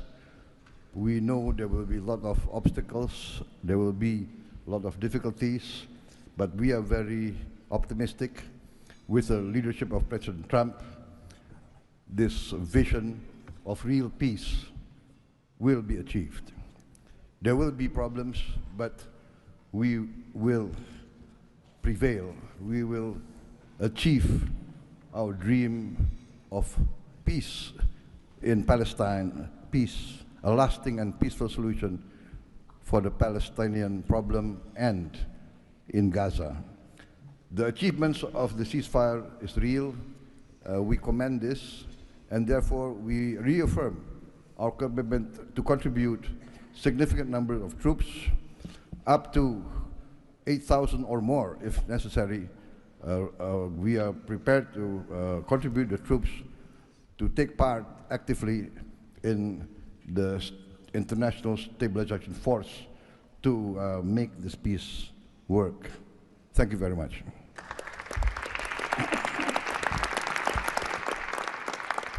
The President of Romania. First of all, President Trump, thank you for convening this very important meeting.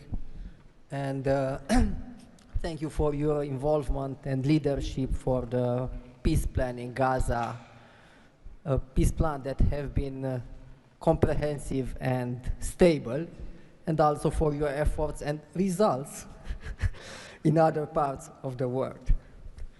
I think everyone desires peace, stability, prosperity in Gaza, but the question is how to act for, and it's why this meeting and this format is important. What Romania can do, first, on the humanitarian situation, we can increase the number of flights in order to extract children with disease and to treat in the Romanian hospitals. We've done already, and we can do for 1,000 children and 4,000 family members. Secondly, we had a good expertise in emergency response system like ambulance, fire systems, and we can help in order to rebuild that system, and we can donate some equipment. Third, we are already offering some scholarships for Palestinian students, and we can extend the program, and we can help also to rebuild, refurbish the schools in Gaza. And fourth, I think the most important, we had also some expertise. We can help to rebuild the institutions, like police, like justice, like public administration. We have done that in other parts of the world, so we have some expertise. We can contribute with experts, with trainers. And also it's important to say that we have traditionally good relation with Jewish people and with the Palestinian people, so it will help. So we can count on us. Thank you. The Prime Minister of the Republic of Albania. Thank you for inviting me to be part of this journey, Mr. President. The fully aligned bipartisan vote of support this initiative received in our parliament speaks for itself about how honored Albania is to be a founding member of this new organization. Many in Europe say the Board of Peace is meant to substitute the United Nations. It does not look to me like an attempt to replace the UN, but if it helps shake that agonizing giant and inshallah wake it up, then God bless the Board of Peace. Mr. President, we commend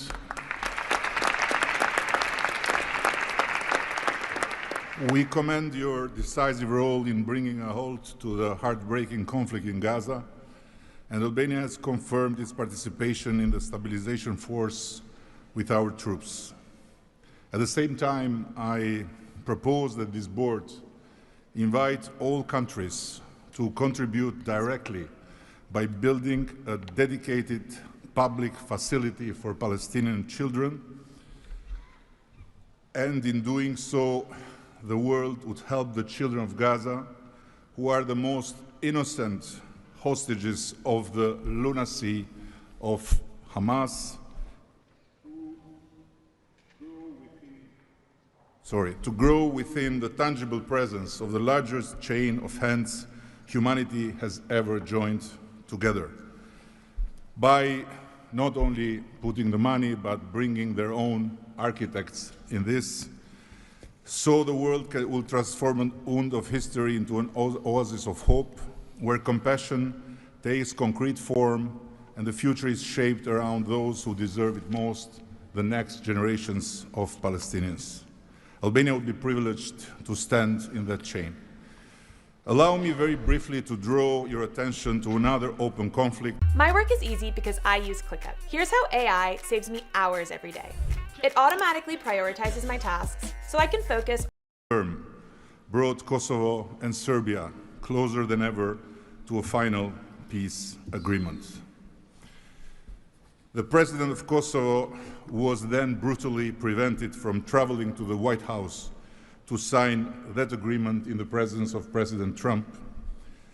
And this was the doing of the very same Sicario prosecutor that went after President Trump himself, and for that became worldwide famous.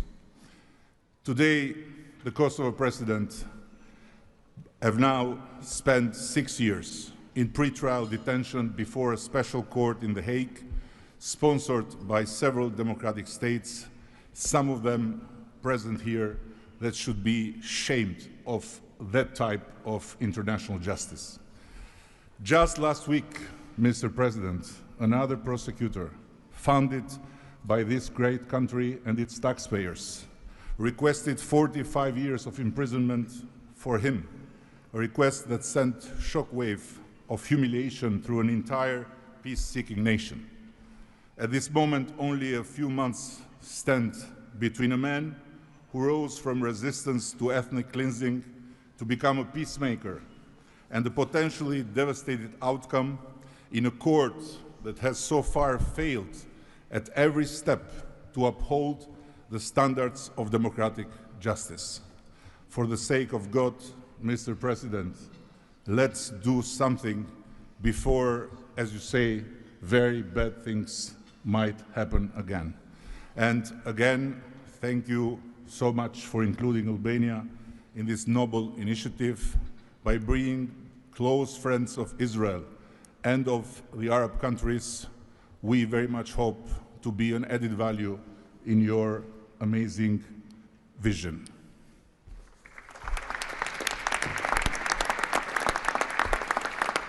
Next, the Prime Minister of Egypt.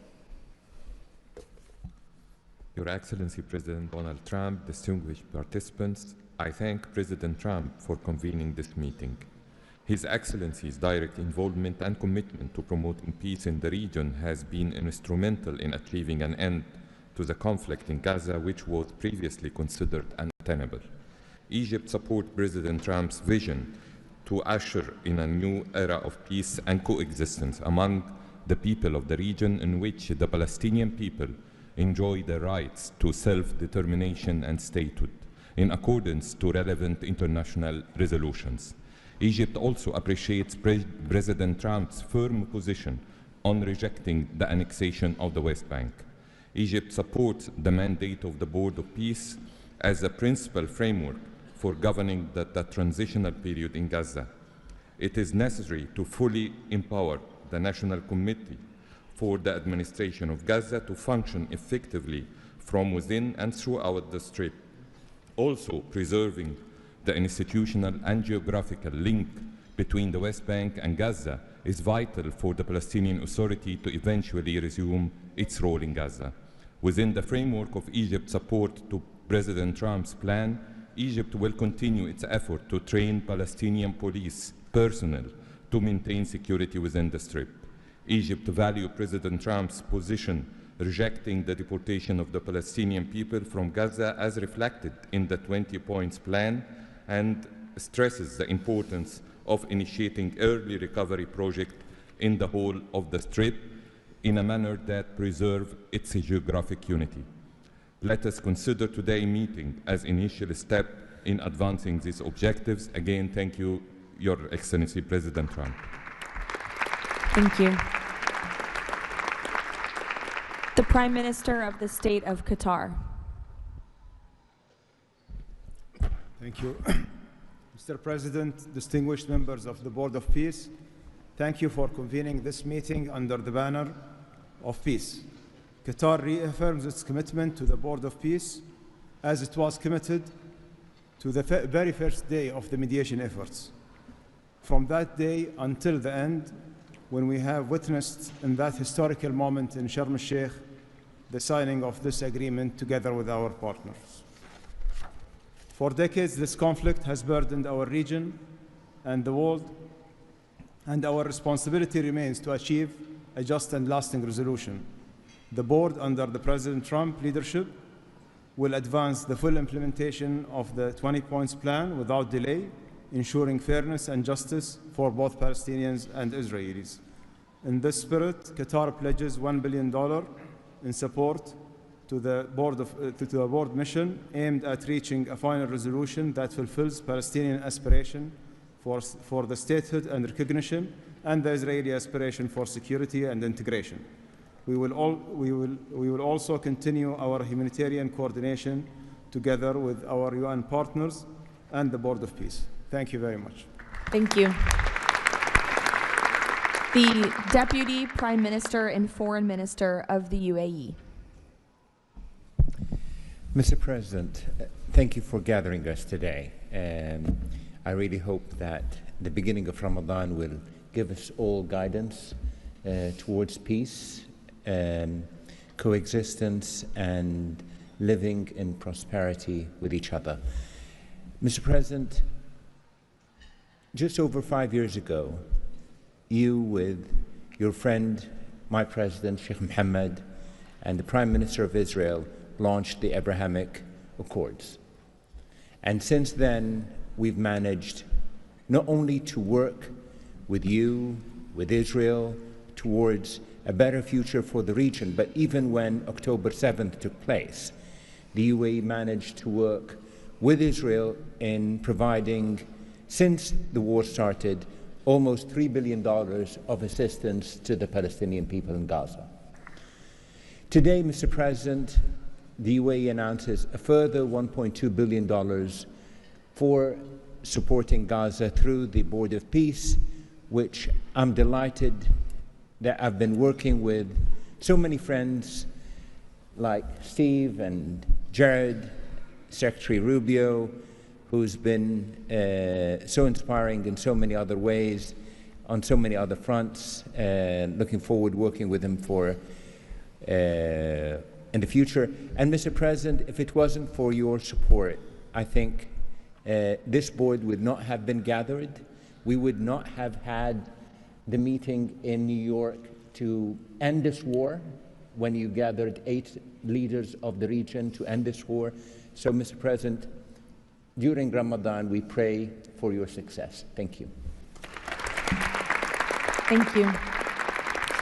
The Minister of Foreign Affairs of the Kingdom of Morocco. Thank you. Mr. President, His Majesty King Mohammed VI welcomes and supports your vision and leadership to foster peace and prosperity around the world, and in particular in the Middle East. Thanks to your peace plan for Gaza, a ceasefire was achieved, a tragic war was ended, lives were saved, and a pragmatic and forward-looking approach to rebuild Gaza was crafted. Today, as a committed founding member of the Board of Peace and upon instructions of His Majesty King Mohammed VI, Morocco is pledging the following in honor of the President Trump's visionary peacemaking. 1, Morocco has already made the first ever financial contribution to the Board of Peace. 2, Morocco is ready to deploy police officers and train policemen from Gaza. 3, Morocco will deploy a high-ranking military officers to ISF joint military. Selalu ada ongkir murah. Beli menu bukan, pakai GoFood. 5, Morocco is ready to lead a de-radicalization program to fight hate speech and promote tolerance and coexistence. To conclude, allow me, Mr. President, to briefly highlight 4 elements. The conditions set in phase 2 of the your 20-point plan should be met for the success of our action. Preserving stability in the West Bank is crucial. The Palestinian ownership is important through legitimate institutions. Lastly, you are, Mr. President, the only leader able to bring peace to the Middle East. We hope that the stabilization of Gaza will help launching a global and genuine peace process based on the 2-state solution. Thank you. Thank you. The Minister of Foreign Affairs of the Republic of Turkey. Mr. President, distinguished participants, after 2 years of immense suffering, ceasefire in Gaza has been achieved thanks to President Trump's personal engagement and our collective efforts. Yet the humanitarian situation remains fragile, and ceasefire violations continue to occur. A prompt, coordinated, and effective response is therefore essential. President Erdogan remains fully committed to Gaza's security stabilization, and recovery. Turkey has already been providing immense amount of humanitarian assistance to Gaza. We can also contribute meaningfully to the rehabilitation of health and education sectors, as well as the training of the police force. In addition, we are prepared to provide troops to the International Stabilization Force. Mr. President, Turkey will continue to support your efforts towards a just and lasting peace. We remain convinced that the foundation of such peace is the two-state solution. Let us work towards that objective for the benefit of all peoples of the region. Thank you. The Minister of Foreign Affairs of the State of Kuwait. I'll be delivering my statement in Arabic. فخامة الرئيس دونالد ترامب رئيس الولايات المتحدة الأمريكية صديقة رئيس مجلس السلام أصحاب الجلالة والفخامة والسمو والمعالي الحضور الكريم السلام عليكم ورحمة الله وبركاته. أود أن أنقل لكم تحيات حضرة صاحب السمو الشيخ مشعل أحمد الجابر الصباح حفظه الله ورعاه أمير دولة الكويت، وتمنيات سموه بالتوفيق والنجاح لأعمال هذا المجلس. كما نتقدم بخالص الشكر لفخامة الرئيس دونالد ترامب على جهودها المقدرة والرامية إلى المساهمة في التوصل إلى إنهاء حالة الصراع بما يؤول نحو إقامة الدولة الفلسطينية المستقلة على حدود 4 من يونيو لعام 1967 وعاصمتها القدس الشرقية وفقا لقرارات الشرعية الدولية بما فيها القرار 2803 ومبادرة السلام العربية. إننا نجدد دعم دولة الكويت المبدئي والثابت والتاريخي للشعب الفلسطيني الشقيق وقضيته العادلة، ولطالما كانت القضية الفلسطينية ودعمها تشكل أحد ركائز السياسة الخارجية الكويتية، الأمر الذي يحتم علينا دعم كافة الجهود والمبادرات الرامية إلى إحلال السلام بما فيها خطة فخامة الرئيس الأمريكي دونالد ترامب ذات النقاط 20، معربين عن أملنا باستمرار نجاح هذا المسار والذي يظل مرهونا بتكاتف وتضامن المجتمع الدولي. ختاما، مالية بقيمة $1 مليار أمريكي على مدى السنوات القادمة دعما لجهود مجلس السلام وتأكيدا على التزام دولة الكويت الثابت بدعم كل مسعى يهدف إلى رفع المعاناة عن الشعب الفلسطيني الشقيق وتحقيق الأمن والاستقرار في غزة. والسلام عليكم ورحمة الله وبركاته. Thank you. The Minister of State for Foreign Affairs of the Kingdom of Saudi Arabia. Thank you, Mr. President, distinguished members of the board, distinguished guests. It is a pleasure to be here with you as we embark on a journey towards establishing a lasting and just peace in the Middle East, a peace that results in two states, Israel and Palestine, living side by side in peace and security, a peace that results in transforming our region from death and destruction to hope and prosperity by integrating the region, bringing together its resources and unleashing its potential. The Kingdom of Saudi Arabia, Mr. President, has been seeking peace and justice in the Middle East for a very long time. In 1981, King Fahd offered the 8-point plan, which was adopted by the Arab world at the summit in Fez, that essentially established or reconfirmed the notion of land for peace. In 2002, Saudi Arabia, the late King Abdullah, launched the Arab Peace Initiative, which was adopted by the Arab world unanimously, as well as by the Islamic world. Today, the custodian of the two Holy Mosques, King Salman bin Abdulaziz, and His Royal Highness Crown Prince Prime Minister Mohammed bin Salman are working towards realizing a vision for peace and prosperity and security and integration in our region. So, Mr. President, we look forward to working with the Board of Peace to establish this noble objective, and I'm pleased to announce that King Mr. Adbieba will pledge $1 billion over the next few years in order to achieve this objective, to work towards alleviating the suffering of our Palestinian brothers and bring them the peace that they and the whole region so desperately desires. So thank you very much and good luck to all of us. Wassalamu alaikum wa rahmatullah. I know there were a few more leaders who wanted to quickly share a few words, so we will go to the President of the Argentine Republic, Milei. Señor Presidente, distinguidos miembros del Board of Peace, La nueva Argentina ha adoptado una posición clara en política exterior. Defendemos de forma inclaudicable el derecho a la vida, la libertad y la propiedad y sus instituciones derivadas, la igualdad ante la ley, la libertad de expresión y el libre comercio. La defensa de esos derechos no es negociable, es un prerequisito para la paz. Pero no todos los actores internacionales juegan con las mismas reglas. Hay quienes rechazan esos derechos, los pisotean y se benefician de lo que los demás respeten. Frente a ellos, la buena voluntad no alcanza. Necesitamos instituciones con voluntad y capacidad de hacer valer las reglas. La paz duradera no se construye sobre consensos que ceden en lo fundamental.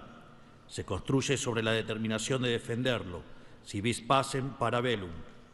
La Argentina participa de este Consejo con la convicción de que la paz exige decisión política y una arquitectura institucional capaz de sostener soluciones reales en el tiempo. El presidente Trump ha predicado con el ejemplo, mediando el acuerdo de paz en Gaza, acuerdo que luego ratificó la resolución 2803 del Consejo de Seguridad de las Naciones Unidas. El Consejo de la Paz nace como expresión de ese liderazgo, con el mandato de ejecutar un plan de pacificación y reconstrucción y los mecanismos para hacerlo, entre ellos una fuerza internacional de estabilización. En esta etapa inicial, Argentina está lista para contribuir. Ponemos a disposición la colaboración de nuestros cascos blancos. Nuestra trayectoria en operaciones de paz es un capital probado que ponemos al servicio de la fuerza de estabilización. Creemos en una diplomacia que asume riesgos para alcanzar la paz. Creemos en el liderazgo que enfrenta desafíos complejos con determinación, como el del presidente Trump. Y creemos que la única paz que vale la pena construir es la que descansa sobre los derechos innegociables del hombre. El Consejo de la Paz ofrece un marco para avanzar en esa dirección. La Argentina lo respalda. Muchas gracias. Thank you. The Prime Minister of Hungary, Mr. Orbán.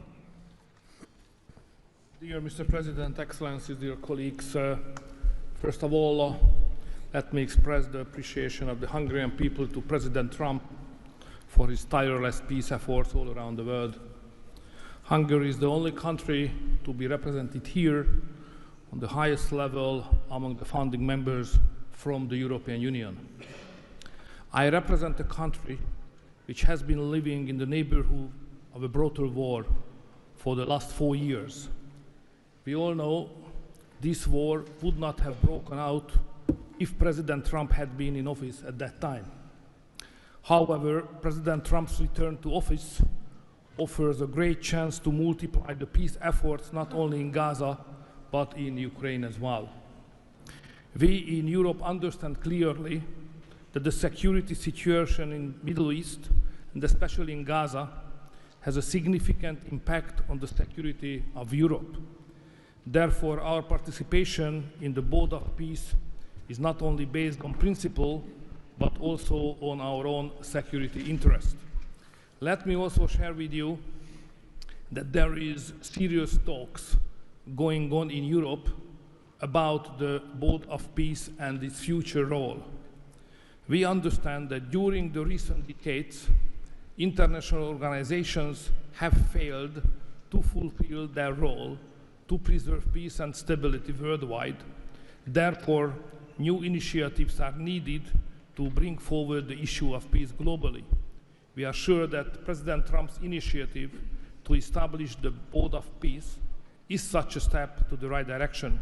President, we are proud to be among the founding members, and we are happy to be in such a great company. Thank you very much. Thank you. President Peña of Paraguay, who tapped my shoulder, wants to say a few words. Yes, thank you, Caroline. Thank you, President Trump. Thank you for bringing hope again, President Trump. I think that of the many things that you have achieved in the last 12 months as President of the U.S., I think the greatest thing, and I'm probably the youngest head of state here, is hope, President. We have lost hope about solving problems for many, many decades. A system that was broken, a system that was not able to bring solutions. Now we're seeing that thanks from your leadership, we are solving the issues. I come from a country that 160 years ago faced extinction. We went to a war against our neighbor and we lost 60% of our territory and 90% of the male population. So we know on our own flesh the hardship and all the difficulties of war. That's why Paraguay is so proud to be a founding member of the Board of Peace, and we're here to collaborate. Maybe we are not going to be the country that's going to bring the more money or the more security forces, but I think that there is a lot that all of the countries can bring. Your email is your first online impression. Make it count. With GoDaddy Email, you get a professional address that matches your domain. It builds trust, boosts credibility, and helps grow your brand. Setup is quick, and your inbox is protected with built-in security.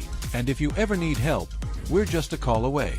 Start building your brand, one email at a time. To support the U.S. initiative, probably the only day that we're not going to be able to support the USA is going to be on June 12th, because Paraguay is going to be facing the U.S. in the World Cup. Thank you very much. Thank you.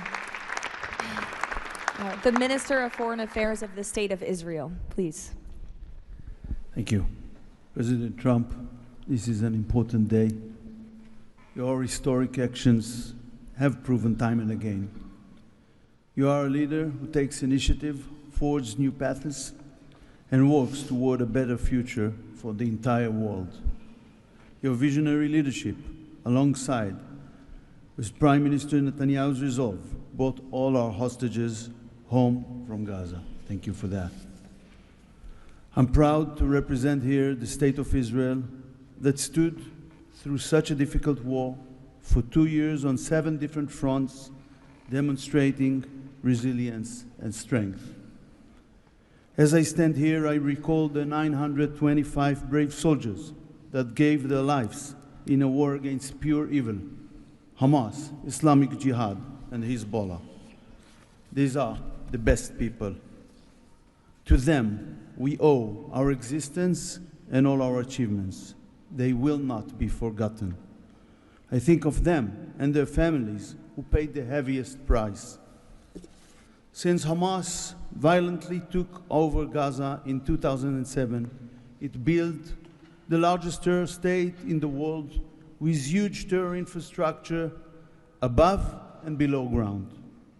October 7 was the peak of Hamas' ongoing terror campaign through decades. Hamas raped and murdered women, killed children in front of their parents and parents in front of their children, burned whole families alive. That terrible day will not be forgotten, and we must act to ensure it never repeats itself. Distinguished leaders, all previous plans for Gaza failed because they never addressed the core issues: terror, hate, incitement, and indoctrination. At the heart of President Trump's comprehensive plan are the disarmament of Hamas and Islamic Jihad, demilitarization of Gaza Strip, and de-radicalization of Palestinian society there. It's the first plan to address the root of the problem. We support it and are working and will work toward its success. As Mr. Mladenov emphasized, Hamas must be disarmed. That includes all its weapons, its terror infrastructure, underground tunnel network, and weapons production facilities must all be dismantled. As the plan emphasized, there must be a fundamental de-radicalization process. The infrastructure that indoctrinates Palestinian children to hate and kill Jews in educational and religious institutes should no longer exist. All those are important not only for the Israelis. Gazans have lived under a terror regime for decades. The people of Gaza must be liberated from these terrorists. I want to make this opportunity to wish Muslims around the world Ramadan Kareem. Distinguished leaders, President Trump's visionary leadership creates, for the first time, an opportunity for a better future. On behalf of Israel, I say thank you, Mr. Trump. Thank you for your leadership. Thank you. Lastly, the Prime Minister of Pakistan.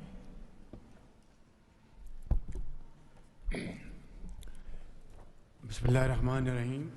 Your Excellency, President Donald J. Trump, members of the Board of Peace, distinguished guests, ladies and gentlemen, Assalamu alaikum and a very good morning. It's a great honor, Mr. President, to attend this inaugural Board of Peace meeting in this holy month of Ramadan, and may God reward you and make you successful in your efforts to bring lasting peace in Gaza. Mr. President, we deeply appreciate your unique initiative and your dynamic leadership in advancing peaceful solutions to conflicts across the globe. Your bold diplomacy has surely brought calm to many international serious hotspots. Your timely and very effective intervention to achieve ceasefire between India and Pakistan potentially averted loss of tens of millions of people. You have truly proved to be a man of peace. And let me say, Mr. President, you are truly savior of South Asia. The people of Palestine have long endured illegal occupation and immense suffering. And to achieve long-lasting peace, it is very important that ceasefire violation must end to preserve lives and advance reconstruction efforts. The people of Palestine must exercise full control of their land and their future in line with UN Security Council resolutions. Mr. President, we must work together towards a credible pathway to Palestinian self-determination through the establishment of an independent, sovereign, and contiguous state of Palestine in line with the relevant resolutions. Mr. President, we hope that under your visionary and dynamic leadership, we will ensure a just and lasting resolution to the issue of Palestine. And today is a day which will mark a place in the annals of history that through your efforts, through your untiring support and great efforts, long-lasting peace in Gaza will be achieved, will be your legacy for all time to come. Thank you.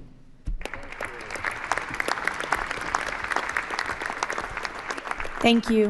We will now hear from the president of FIFA, Giovanni, to share more about FIFA's new partnership with the Board of Peace.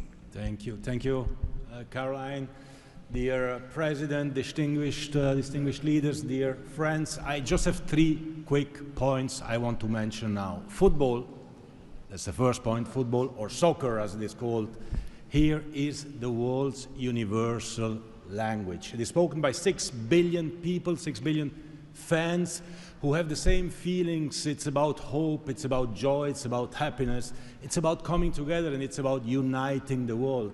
Mr. President, we will unite the world here this summer during the World Cup, but if we truly want to unite the world, we need peace, of course. And this brings me to the second point, because today we announce a true partnership between the Board of Peace and FIFA, and I'm very proud and very happy to... Mau skip iklannya? Mending skip gulanya. Cimori tanpa gula tambahan. Bikin jadi bebas. Bebas laktosa. Skip rasa bersalah dan banyak rasanya. Cimori milk, no added sugar. Skip gulanya, banyak rasanya. Outside of this room, who would like to be in this room, has to support peace as well. We all have to contribute for this, and that's why FIFA wants to contribute, because we don't have to just rebuild houses or schools, or hospital, or roads. We also have to rebuild and build people, emotion, hope, and trust. And this is what football, my sport, is about. And the third point is that, of course, as you all know, images speak louder and better than words. So we prepared a short video, and you can watch this video. I invite you to look at it carefully. Thank you very much. God bless peace, and God bless the Board of Peace. Ramadan Kareem. Thank you.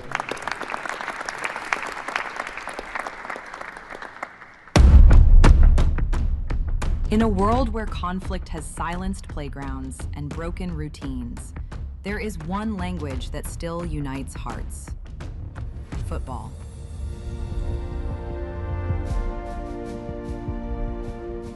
A simple ball, a shared field, a reason to believe again. Today, FIFA and the Board of Peace come together to turn football into a bridge toward peace, dignity, and hope. Through this partnership, a complete football ecosystem will be created. FIFA and the Board of Peace will build football pitches, FIFA arenas, academies, and stadiums. This initiative will support the creation of leagues at youth, amateur, and regional level, strengthening community engagement both on and off the pitch. It will also generate diverse professional opportunities, supporting the development of local talent not only on the field, but across all areas that bring football to life. Football does more than create players and coaches. It rebuilds confidence, restores routine, reopens doors to education, teamwork, and belonging. Local communities take the lead. Parents, teachers, volunteers, youth leaders, all becoming part of a shared mission to heal, to rebuild, to move forward together. Around every pitch, new emotions and long-lasting memories emerge. Community matches, fan gatherings, youth education, and sport programs. New job opportunities appear to become coaches, players, sport doctors, administrators, events organizers. We will create football ecosystem with thousands of people to be involved and engaged constantly. Together, FIFA and the Board of Peace will build, in Gaza, 50 FIFA arena mini pitches, with a cost of around $50,000 per unit. This represents a $2.5 million investment. 5 full-size pitches in 5 different districts at around $1 million per pitch. A FIFA academy with an estimated investment of $15 million. And a national stadium for 20,000 to 25,000 spectators, valued at around $50 million. These investments will create a complete football ecosystem designed to support communities and future generations. FIFA and the Board of Peace, united for football, committed to peace.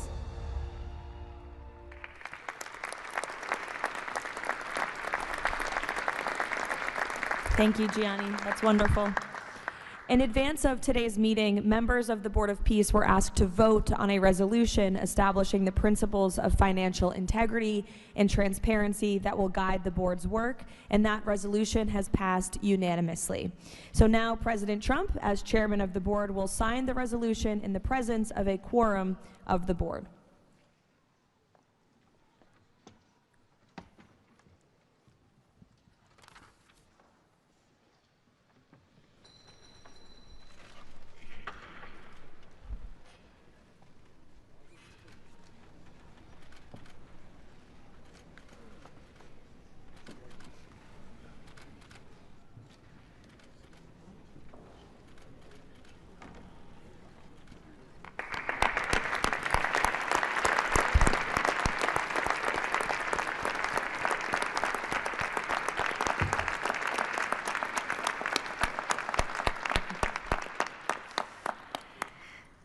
Now, while this is not a fundraiser, the Board of Peace has already inspired remarkable support from so many on this stage.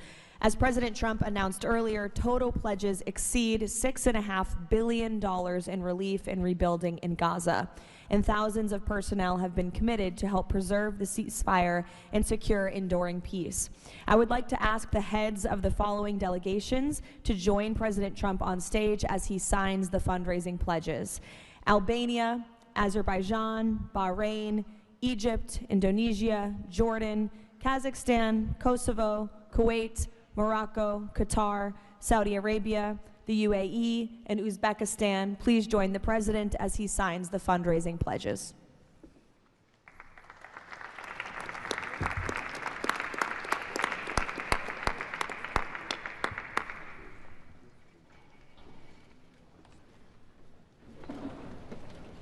Make it a habit.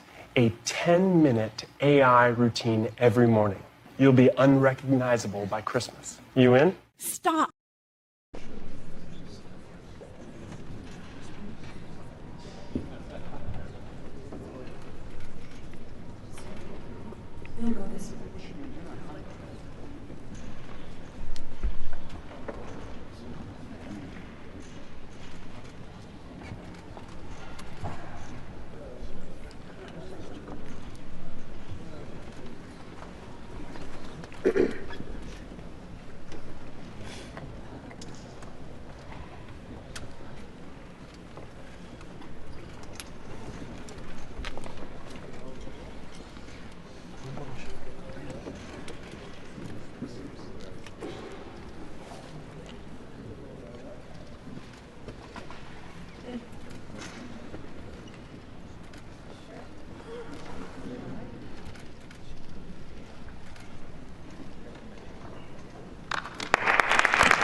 Congratulations. Now, President Trump, if you would like to say a few words to conclude, and then you have the honor of gaveling out the first ever Board of Peace meeting.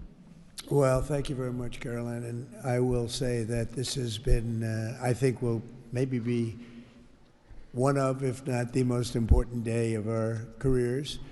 And we've had some pretty good careers up here, but this is something very special. And we're going to straighten out Gaza. We're going to make Gaza very successful and safe.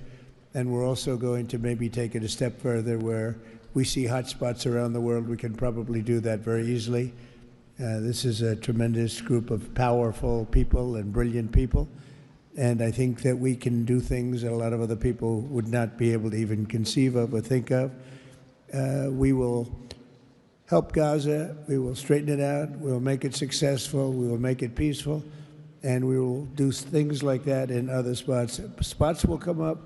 Things will happen that nobody's even thinking about now and not even conceivable.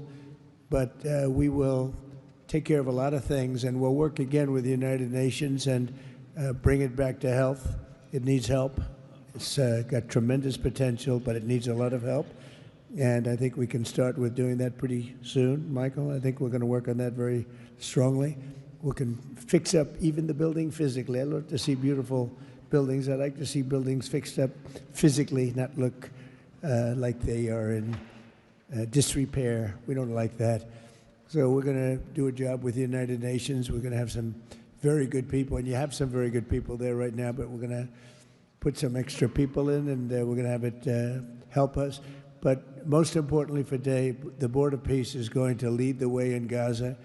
We're going to make Gaza an example of success and safety and unity, and it's an honor that you're here, and I want to thank the media for being so respectful. You're really amazing. It's given the Board of Peace the respect it deserves. These are the most powerful people in the world, the richest people in the world through their countries, and they have made a tremendous commitment, and the United States likewise has made a tremendous commitment. Thank you to everybody for your involvement, and we look forward to working with you over the years for many, many reasons, many very, very good humanitarian reasons. Thank you all. Thank you very much. Thank you. Thank you, Mr. President. Thank you. Thank you, everybody. Ready? Thank you. We'll take it with us. Thank you, everybody.